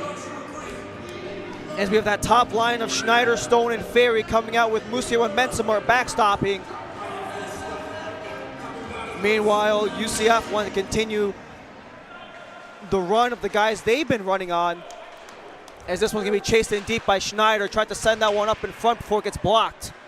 Kozlowski scored here last night, and Kendall pushes it up for Kent Bishop, who couldn't quite get the setup he wanted, but it trickles back. Mensimer takes a hard hit along the corner with his back to the play as it swings around the board just in front of the UM bench. Just thrown out of the zone by Devin Musio before it comes back to the way for Red Hopkins. Hopkins with a wide angle shot off of a skate up in front, but Ferry cannot corral. It's Graziati. Drops it off. Hopkins sends that one towards net. Rebound could not quite get there as Kozlowski was just a little out of reach. Musio collects, ring it around, Schneider. Final game of the regular season for both the Knights and the Canes. Sent all the way down. Mensimer icing has a pair of assists. Max icing was the one exception as the faceoff is won by the UCF Knights. Weinstock back to the point. It goes off of a leg. Looks like Tommy Ferry was the one who got the block up in front. Still in possession of the Knights. Viggles sends that one in front. Another block as Musio wants the breakout pass for Schneider off of the skate, but just behind the red line. So it's icing coming back. With that win here in Kendall last night, that 3-1 win for UCF, it puts the Knights at a 7-game unbeaten streak, 6 wins and 1 tie. They have not lost since November 18th in a 5-4 contest at FAU over at the Ice End, just about 50 minutes north of here. As the faceoff is won by the Canes, Devin Musio behind his own net, lost it as it gets turned over up in front. Weinstock wanted the slapper for Viggles but couldn't get it to go. Rim around the boards, Matt Schneider. Goal and assist so far as Ferry wanted the touch up. As a change comes for the Canes. Another half second on that would have been a too many men, but Ferry comes along. Ferry takes the shot. That one goes wide on the net of Jackson Barton, who replaced Philip Hall about midway through the second period.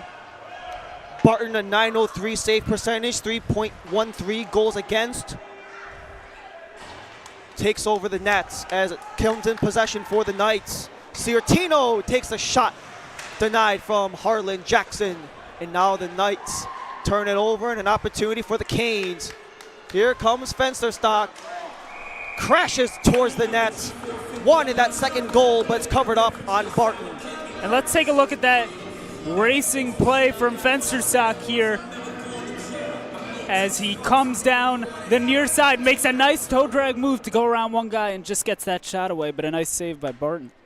One of those underrated things, just that high-level hockey IQ from a guy like Brendan Moore with the splits to keep the play onside to even provide that scoring opportunity to begin with.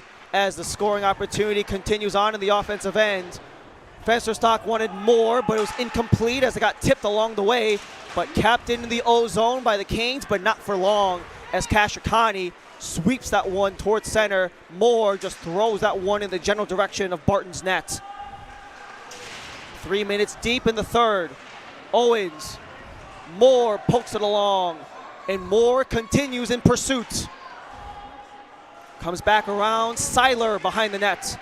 Turned over, Owens, and he takes the shot over the net, whistled off, and it looks like we could potentially see a 4-on-4 as there was some tussling behind the net between Rogers and Zadakis. As we can see, if we see the end of that play where Zadakis gets his stick knocked out of his hand right there from Rogers. Unclear if Rogers will get an extra for that or they'll just go with the initial 2-2.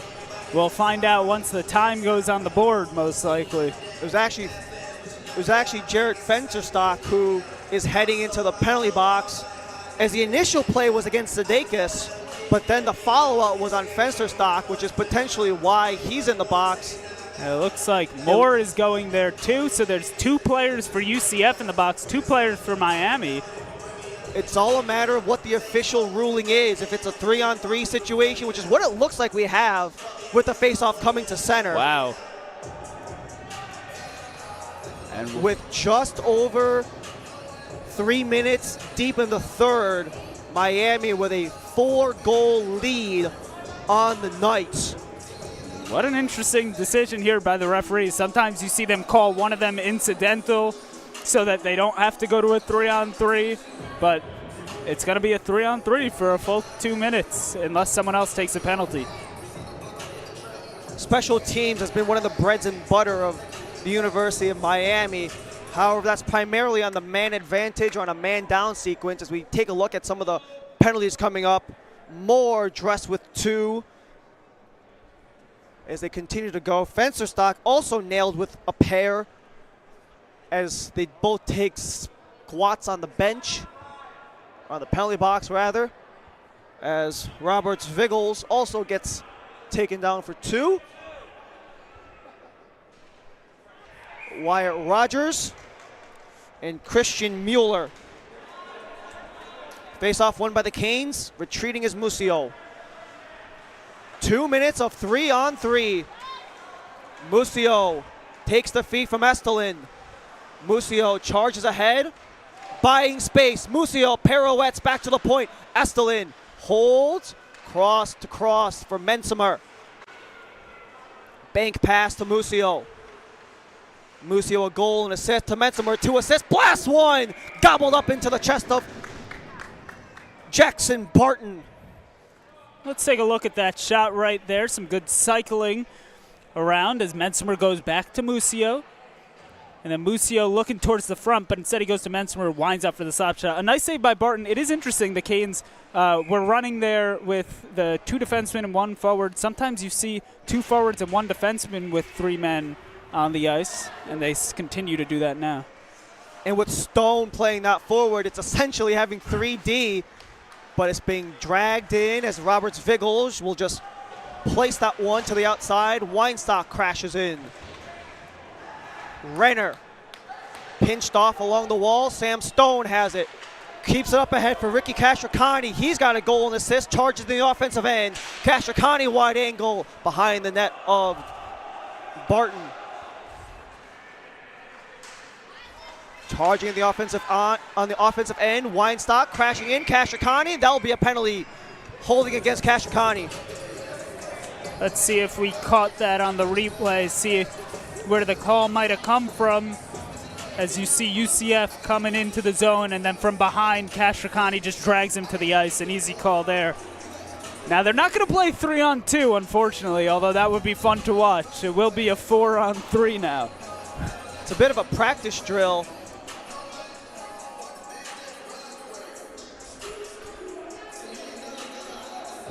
So it's going to be a 4-on-3 for UCF.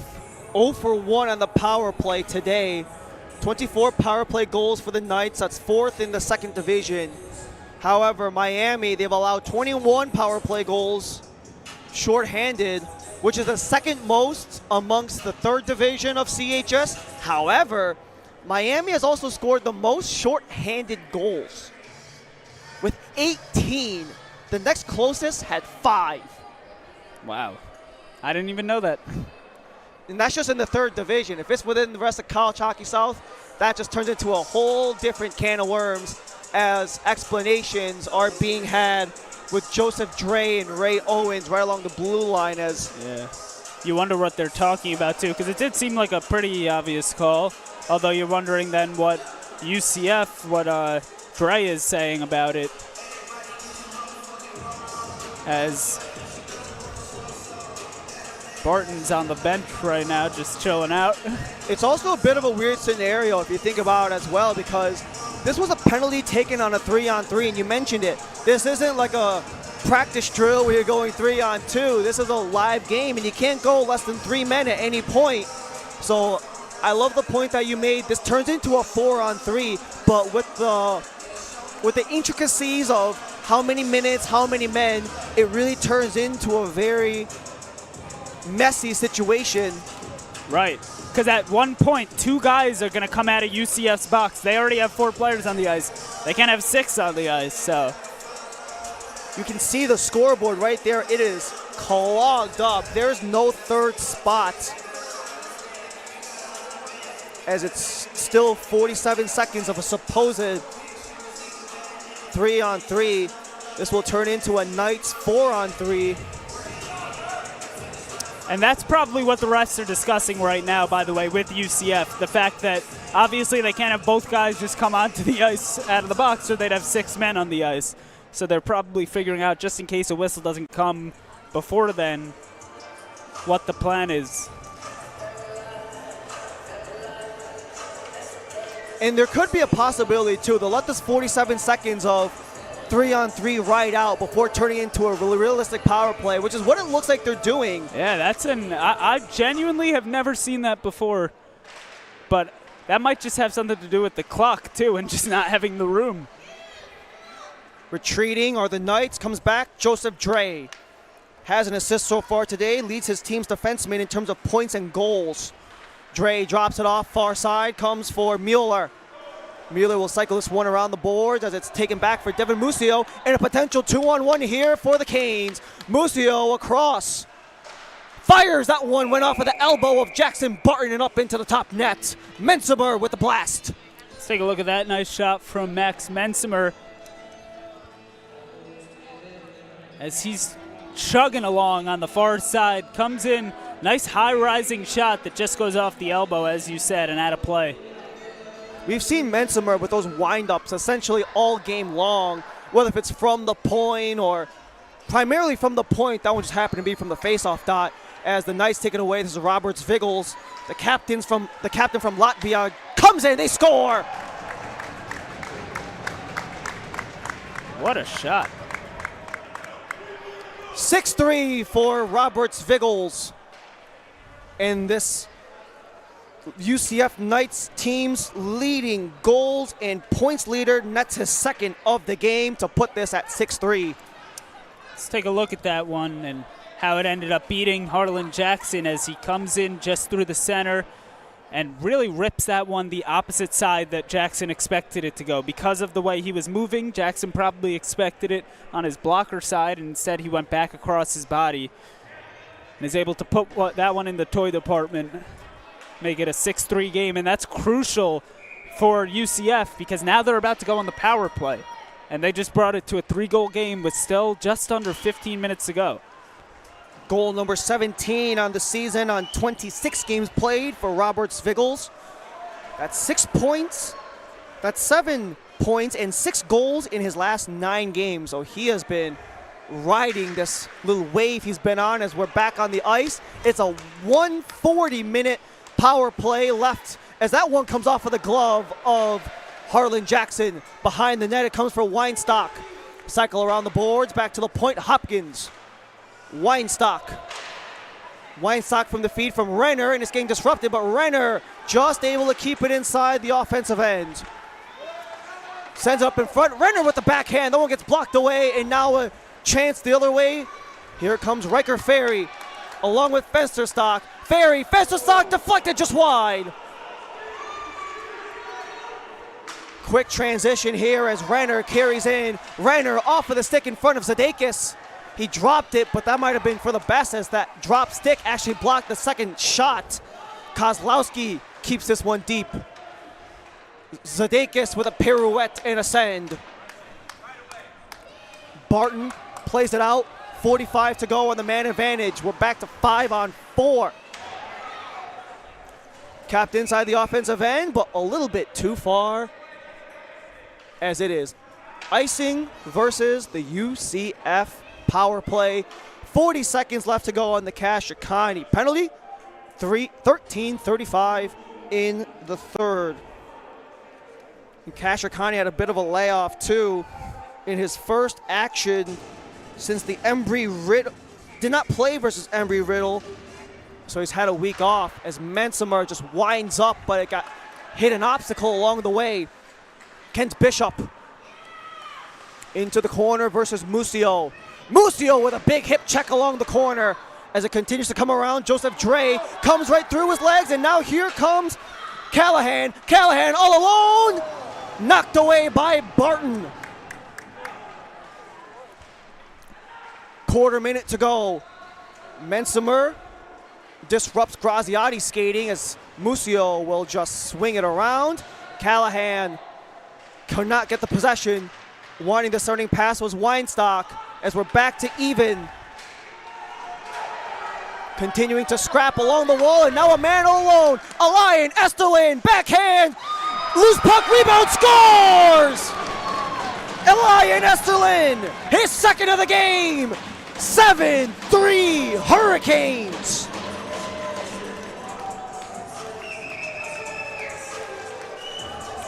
And let's take a look at that goal right now, as it caught just the back end of it. Beautifully done, right on the doorstep. And Elian Esterlin, we talked about him earlier. That's his second of the game, third point of the game. This puts him at 8 points and 6 goals in 6 games played. He's averaging a goal per game.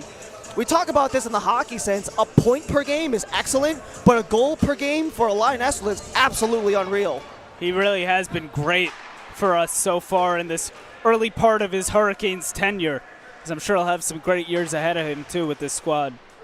Puck comes down the length, icing against UM. 12 and a half in the third. It is now 7-3. As the only thing that's left for these two teams is Flanagan. Ferry wants Stone on the far side, but just out of reach. And Stone making the argument that Ferry was not shy the red line, but nonetheless, icing will come back. Yeah, I think Stone was also upset that it was the back official that made the call as opposed to the one that was standing right there. They're actually talking it over right now. I'm sure he's saying something like, let me make that call next time because I'm the one who can see it. But nonetheless, they sort it out.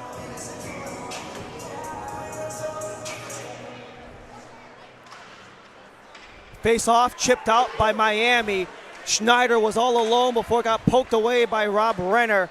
And now the Canes come into the offensive end. Roberts Viggles has a pair of goals today, but the puck was thwarted as Ferry has it on the just in front of the Miami bench. Renner, near side, too far on the far side. That one just sent in the direction of the net as Jackson has to kick that one away. Just comes right in front of the slot. The tip was unable to get converted by Renner, and Schneider takes it away with 11 and a half in the third. Stone with the touch-up, no icing. Shy anyways, as Weinstock wanted the stretch pass. Quick stop and turn for Max Weinstock as it comes to the near side for Viggles. Nice deflection pass from Ferry, has Schneider and a potential break here for the Canes. Ferry takes the shot, it was denied by Jackson. Barton, pardon. And now here comes Bishop, but offside was Viggles on the opposite side. So this third period has turned into a lot more back and forth for both sides than Miami controlling, which is what we saw for the better part of 2 periods. And we heard it in that second intermission interview with Jared Fensterstock, just wanting to come back with a vengeance after taking a loss, especially on home ice. The first home loss they'd have since October 6th in a 4-3 contest versus Lynn. That's a long way to go without losing on home ice, but that was the case yesterday, and Miami has come back with a big vengeance. 4-goal lead, 10 and a half in the third. Fensterstock behind the net. Into the corner goes Fensterstock. Wanted a backhand for Owens, but it gets poked away. Coming back to center is Max Mensimer. Bank pass, Ray Owens. Across, Kashikani, a goal and assist today as Owen gets deflected, so no icing comes. Poke battle behind the net of Jackson Barton. 2 Canes, 2 Knights, now 3 Knights. No one able to get possession, or no one even jar it loose, but Brendan Moore has it on the near side. Moore goes across, Estelin off the bench. Kashikani sends that one, but blocked up in front in a 2-on-2, and a penalty against UCF comes for tripping. Yeah, that's a call that happened behind the play, actually, as the puck was moving up towards Miami's zone. Gets taken down. Would have been a 2-on-2 opportunity for UCF, so they take that away from themselves, and now it'll be a power play for Miami. Rhett Hopkins leads this team in penalty minutes, sitting in the box with University of Miami with the most power play goals in the division and second most in all of college hockey South with 34. Sudeikis.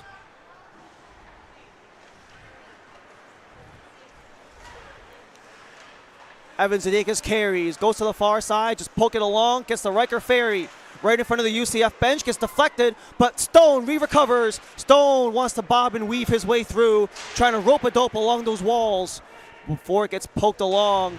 UCF can't quite get it out as it stays in the possession of the Canes, but not for long, as it's swatted away by Renner. 40 seconds deep in the power play, 9 minutes in regulation. Miami up 7-3. Kashikani with the disruption on the clear out, so Schneider has Ferry all alone. Ferry backhands, blocked up in front of the defensive stick by Joseph Dre. Before it comes all the way down, Jackson plays it along. Nice deke move from Ray Owens as he enters the zone. Owens will retreat and just buy a little bit of space as we enter the final 45. A little too far for Ferry, as it's going to be chipped along for the Knights. A scrap from Ferry on the far end. Ferry was crashing the net. One of the UCF defenders took exception to that. Once again behind the play, so we couldn't really keep an eye on what was going on back there that led up to it. But Chadwick Seiler and Riker Ferry. Ferry has his bucket off.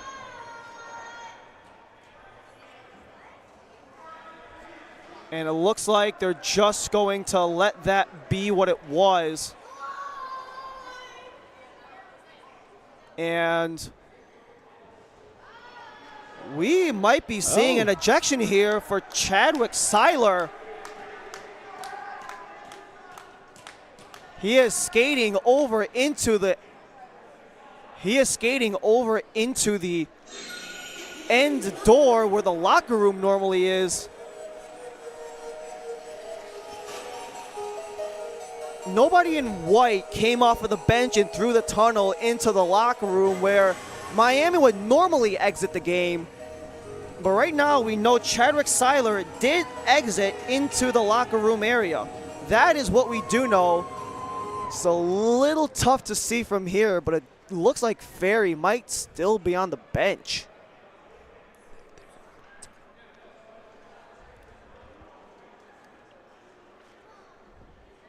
Nonetheless, still 35 seconds to go on the penalty against Rhett Hopkins.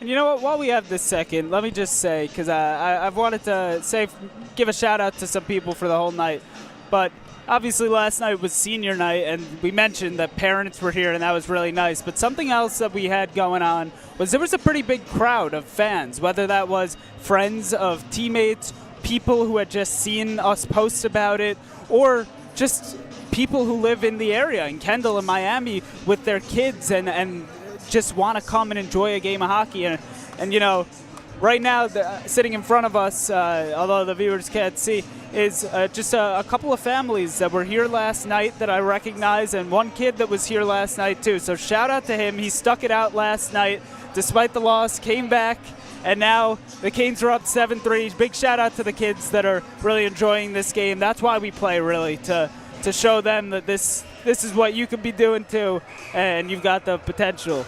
So Yeah, absolutely. When you consider the families that were here, the family and friends, and even just the kids overall who, you know, were over on the other rink participating in a rec skate, wanting to come over as the faceoff comes back to Mensimer along the point.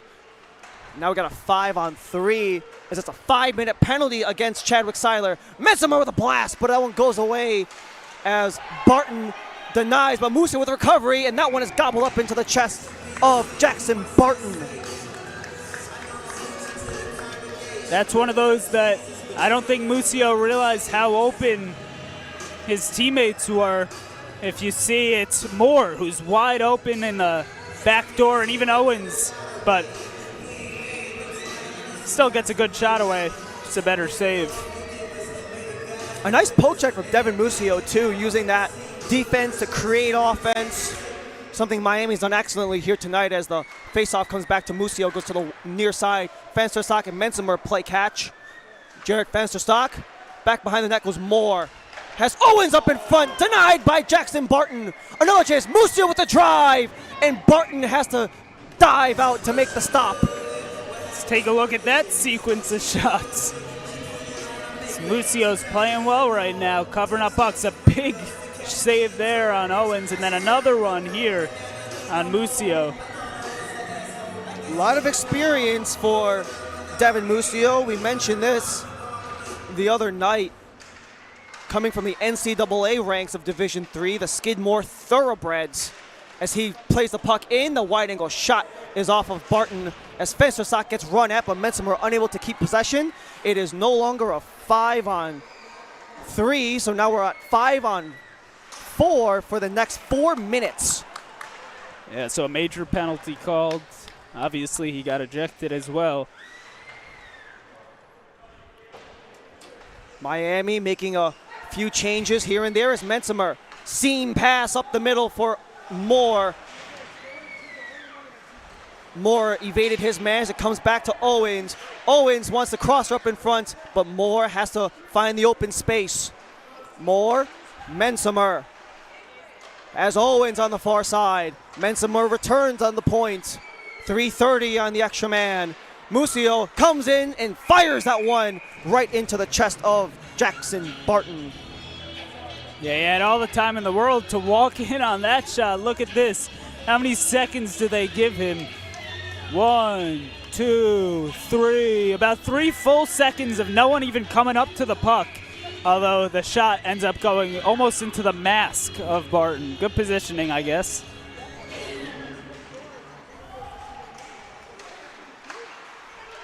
Evan Zadakis takes the shot a little bit out of reach, so Kashikani keeps that one on the offensive end. Estelin around for Turlik. Turlik on the near circle, takes it back for Estelin. Returns for Turlik. Turlik, Estelin wants the Hattie, but is just wide on the backhand. Matt Callahan, cross ice for Turlik, couldn't get complete as it was almost intercepted along the way, but it comes to the far side. Callahan and Estelin go back and forth. Estelin with a spin move to essentially avoid the hit so Matt Callahan can get it. 2:30 to go in the extra man on the major. Zadakis continues for Turlik. Back for Zadakis once again. Stuck in the skates of Zadakis, so he has to poke it away for Turlik as he gets the return for Zadakis. Evan Zadakis, cross ice, one of the one-timer for Estelin, and now the Knights will clear it out for a change. Yeah, the Knights almost had a 2-on-1 opportunity there, but they were exhausted, so they just decided to go for the change. Probably smart. Turlik just pinching along the boards, and now a potential chance for Callahan. Callahan fires, and that one is snagged by Barton. Nice glove save there from Barton. Pretty straightforward as we watch the battle along the boards.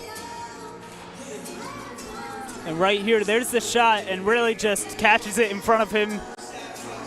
Good fundamentals right there from Barton. You know, this was something that we mentioned at the top of the broadcast as the shot gets stopped up in front. Stone from Musio. Comes behind the net. That one is Gunti Weissenberger. Mensimer takes the shot deflected by Weissenberger, but then got tangled up in some legs as Hopkins comes back. Hopkins drives the offensive end, will just take a shot in. Harlan Jackson will halt play. But one of the things that we mentioned was Philip Hall, the starter going into today, a little bit cold per se by not having a lot of game reps in. But now with a guy like Jackson Barton, who's been in essentially all year, he looks like he hasn't missed a beat. And for good reason, he's played all but 3 games all season. Yeah. And you know, that's such a tough thing to do to a goalie, to ask him to come out and play with not having played in so many months, especially against a team like Miami. You know, it's not a walk in the park type of game. Owen Gupta, delayed penalty against the Knights. And the penalty is no longer delayed as got touched up. 106 in the man advantage on the major. That's Renner in the box. Cross check against Renner provides a 5-on-3 for Miami. So essentially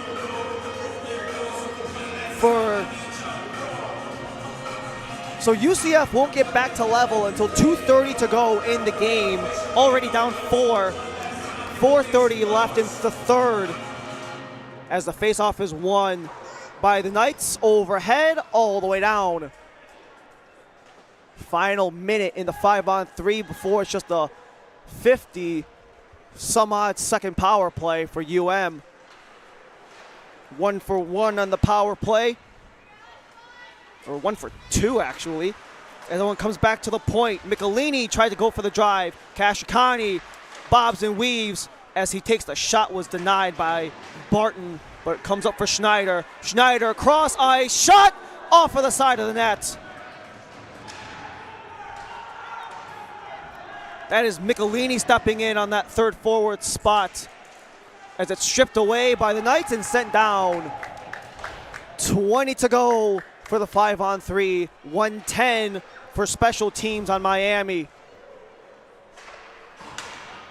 Centering Matt Callahan.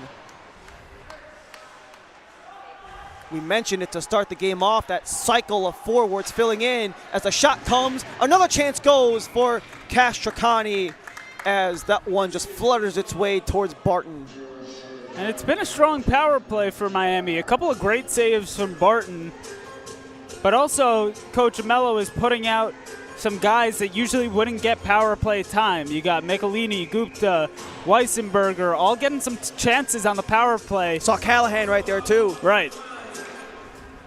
Comes back to center for Zadakis. And speaking of Tom Amello, we got a chance to talk to him before yesterday and today. And after Chris Corgelis went down in that first shift last night, Coach Tom said that he didn't want to lose any more guys to injury as Owen weaves through. Owens, patient, maybe a little too much, didn't let that one fly. One too many moves. Owens, Fensterstock scores! 2 goals, 4 points. Jared Fensterstock, 8-3 Miami. Let's take a look at that rising shot to the toy department.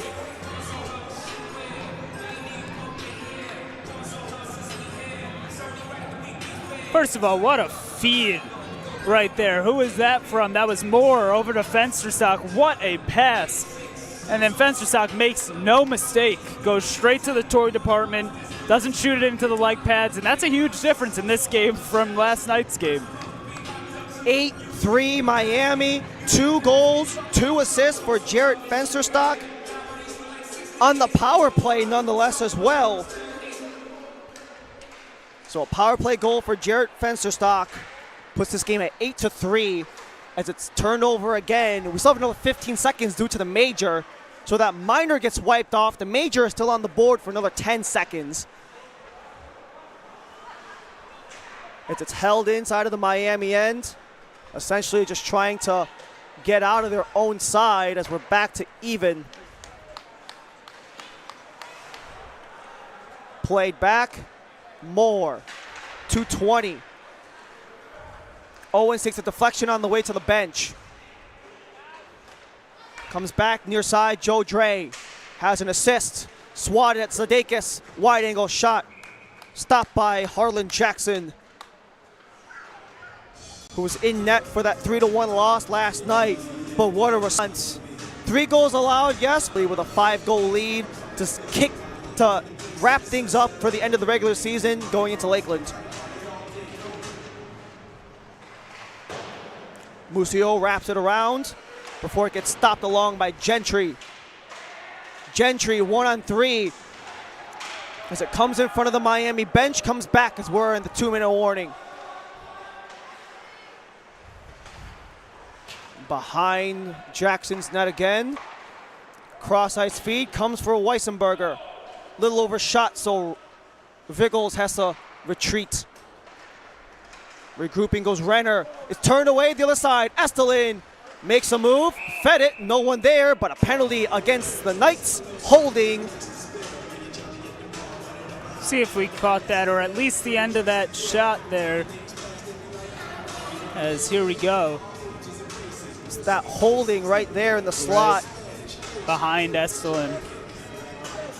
Although Estelin looking for that hat trick, he was close. I believe Fensterstock was actually the one that was held, but if you're UCF, I can't blame you. 2 goals, 4 points for Jarrett Fensterstock tonight alone. That puts him on a streak of 19 points in the last 10 games for Jarrett Fensterstock. Yeah, he's having what we call a night. Hits the ceiling, off for the clear. So the remainder of this game will be played with a man up by Miami, barring a power play goal. And we talked to head coach Tom Amello, and this is what we want to talk about earlier, was not wanting to lose more guys ahead of the playoffs. So you might see some guys who don't normally get some special teams opportunities taking the power play, as Sam Stone is on the far end with Matt Callahan. Owen Gupta sitting in the slot. Callahan, strong stick, gets the retrieval before it gets tangled up in the legs and sent off. That was Dre on the clear. Jackson out of his nets. Jackson's really gotten better as the game's gone on. We talked about maybe some of the shaky rebounds in the first period. That hasn't been a problem since. He's really just improved as the game's gone along. Not even just him, but the rest of the Canes as well, as Zadakis has to run back for it in the final 75. Remainder of the game being played on the power play. As it comes, Evan Zadakis across the center on the near side. Zadakis continues possession, but a little bit too far, and Zadakis took a shove on Dre from behind, and Zadakis and Dre were tangled up, but Zadakis is currently jawing against Flanagan. And a lovely taunt there from Evan Zadakis, as both Zadakis and Flanagan will be sent off. Yeah. There they go. Final minutes. Final minute of regulation. Remainder of the way on the power play. Should theoretically just be 2-2. They're just being sent off because there's only 59 seconds to go. It didn't look like either guy was so egregious that it deserved more than that. More just, you can't do that sort of things.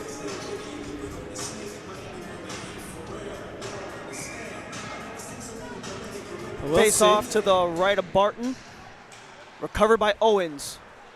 Musio just sends that one in the general direction of the corner as Weinstock has it. Weinstock says goodbye to that. 2-on-1 into the corner. It is Rogers by himself against 2 Canes. It's not Rogers, Bishop rather.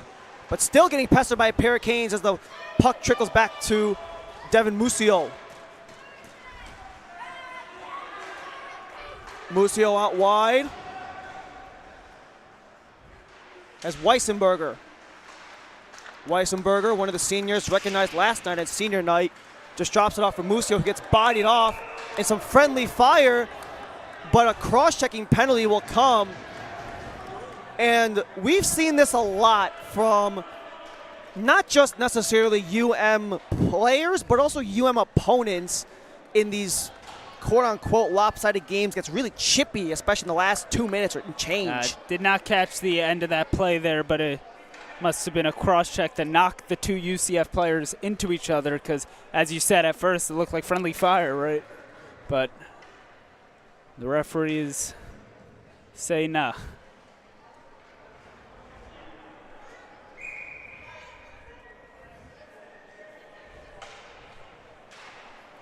Face-off won by the Canes. Final 10 seconds, and this will just be pinned down by Kashikani. He gets run at from behind on a boarding, and Mensamer is taking huge exception to that. Yeah, let's take a look at that play after, as the UCF player saw only numbers, laid a check anyway. Let's see that one. As the Right off the face-off draw, comes. too. Kashikani just trying to play time, and just that right there is probably a boarding penalty. 2 minutes for boarding is what it should be. Yeah, and if we're looking tighter, Kashikani is still down. The trainer coming onto the ice too. It's never a good thing whenever the And trainer has to come on, especially with only 4 seconds left in the game. There's essentially nothing to play for at that point. right. Coach Amello saying that one of his biggest question marks is the potential of losing more guys to injury, and referees will just call it at that. Yeah. I cannot blame the officiating crew whatsoever with Kashikani still down the ice. 4 seconds left, no point to play him out, and that will wrap things up here between Miami and UCF, but also on the regular season for both the Canes and the Knights. Yeah, and it's a good win for Miami, but this is not the way you want to see it ended. With Kashikani still down, being checked out, as Coach Amello and Captain Chris Corgelis will go over to take a look at him too, check in and see if he's okay. The handshakes are still happening.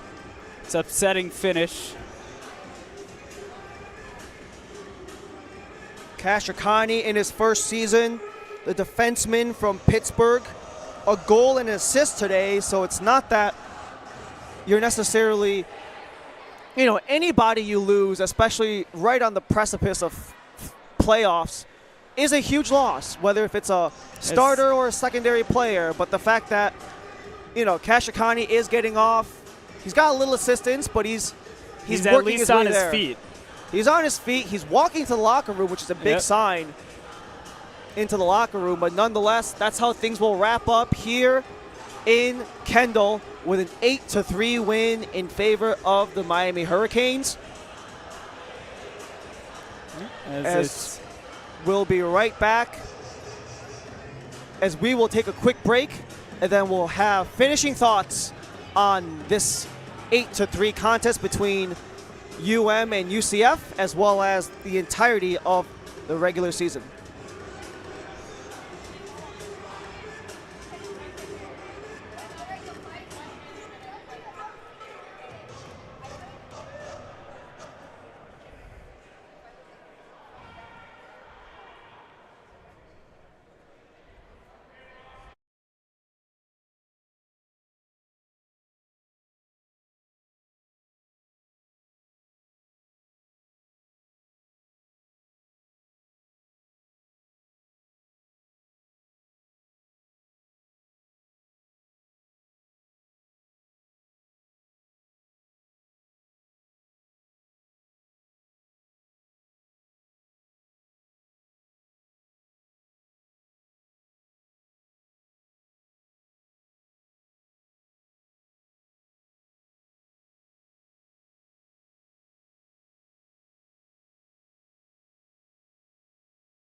And you see a guy like that still sticking around and taking flights every single week to come down here just to give us the opportunity to play hockey is just incredible. And I really appreciate it. So just from the bottom of my heart, thank you, Tom, and thank you to my teammates who I got the honor of playing with for the past few seasons. And thank you to you, Ryan. It's really been a pleasure to be able to do this with you and with Justin, who's not here tonight, unfortunately, but he does a great job.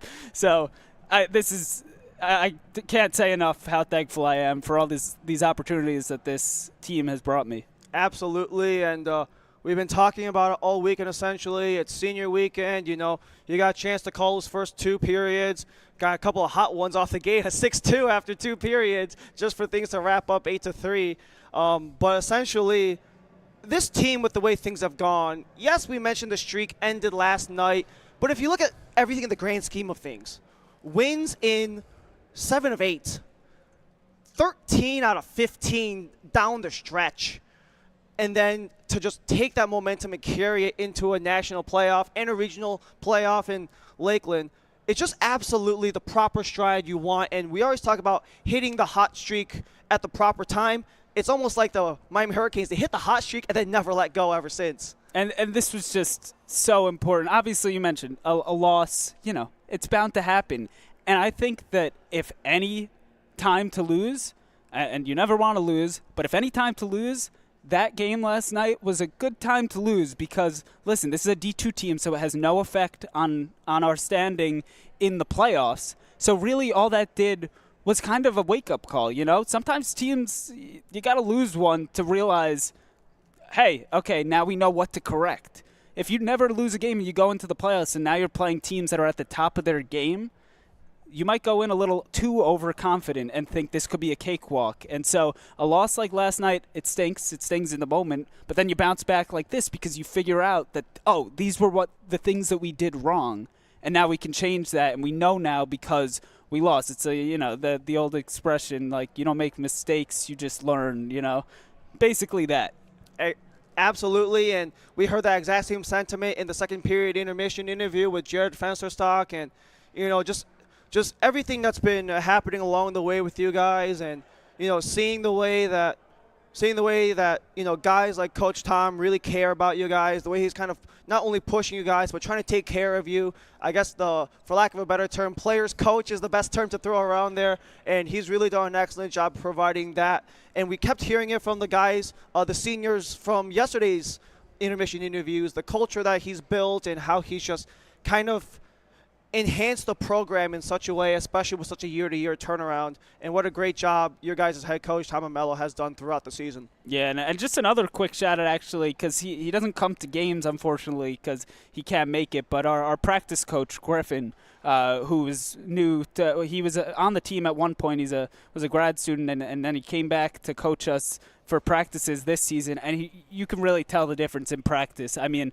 he talks to Tom, he watches the footage of the games that we're recording right now, and he comes up with drills based off of that, as opposed to just generic drills. Hey, go out there and do these, do a 3-on-2, do that. These situations might come up. It's targeted stuff. It's, okay, I heard you guys didn't battle well on the board, so we're doing a bunch of battle drills today. And that's so important, too. So even though he can't make it to games, we have Tom, who does a great job at the games, and then Griffin, who does a great job in the practices.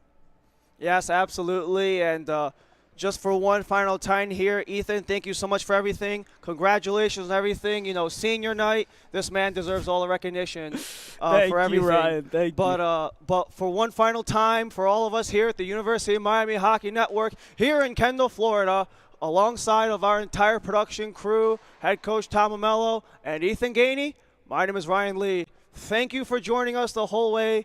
Enjoy the regional tournament in Lakeland and everything else that comes forward for this University of Miami team. Thank you so much for being here with us, supporting us. Have a great rest of your night.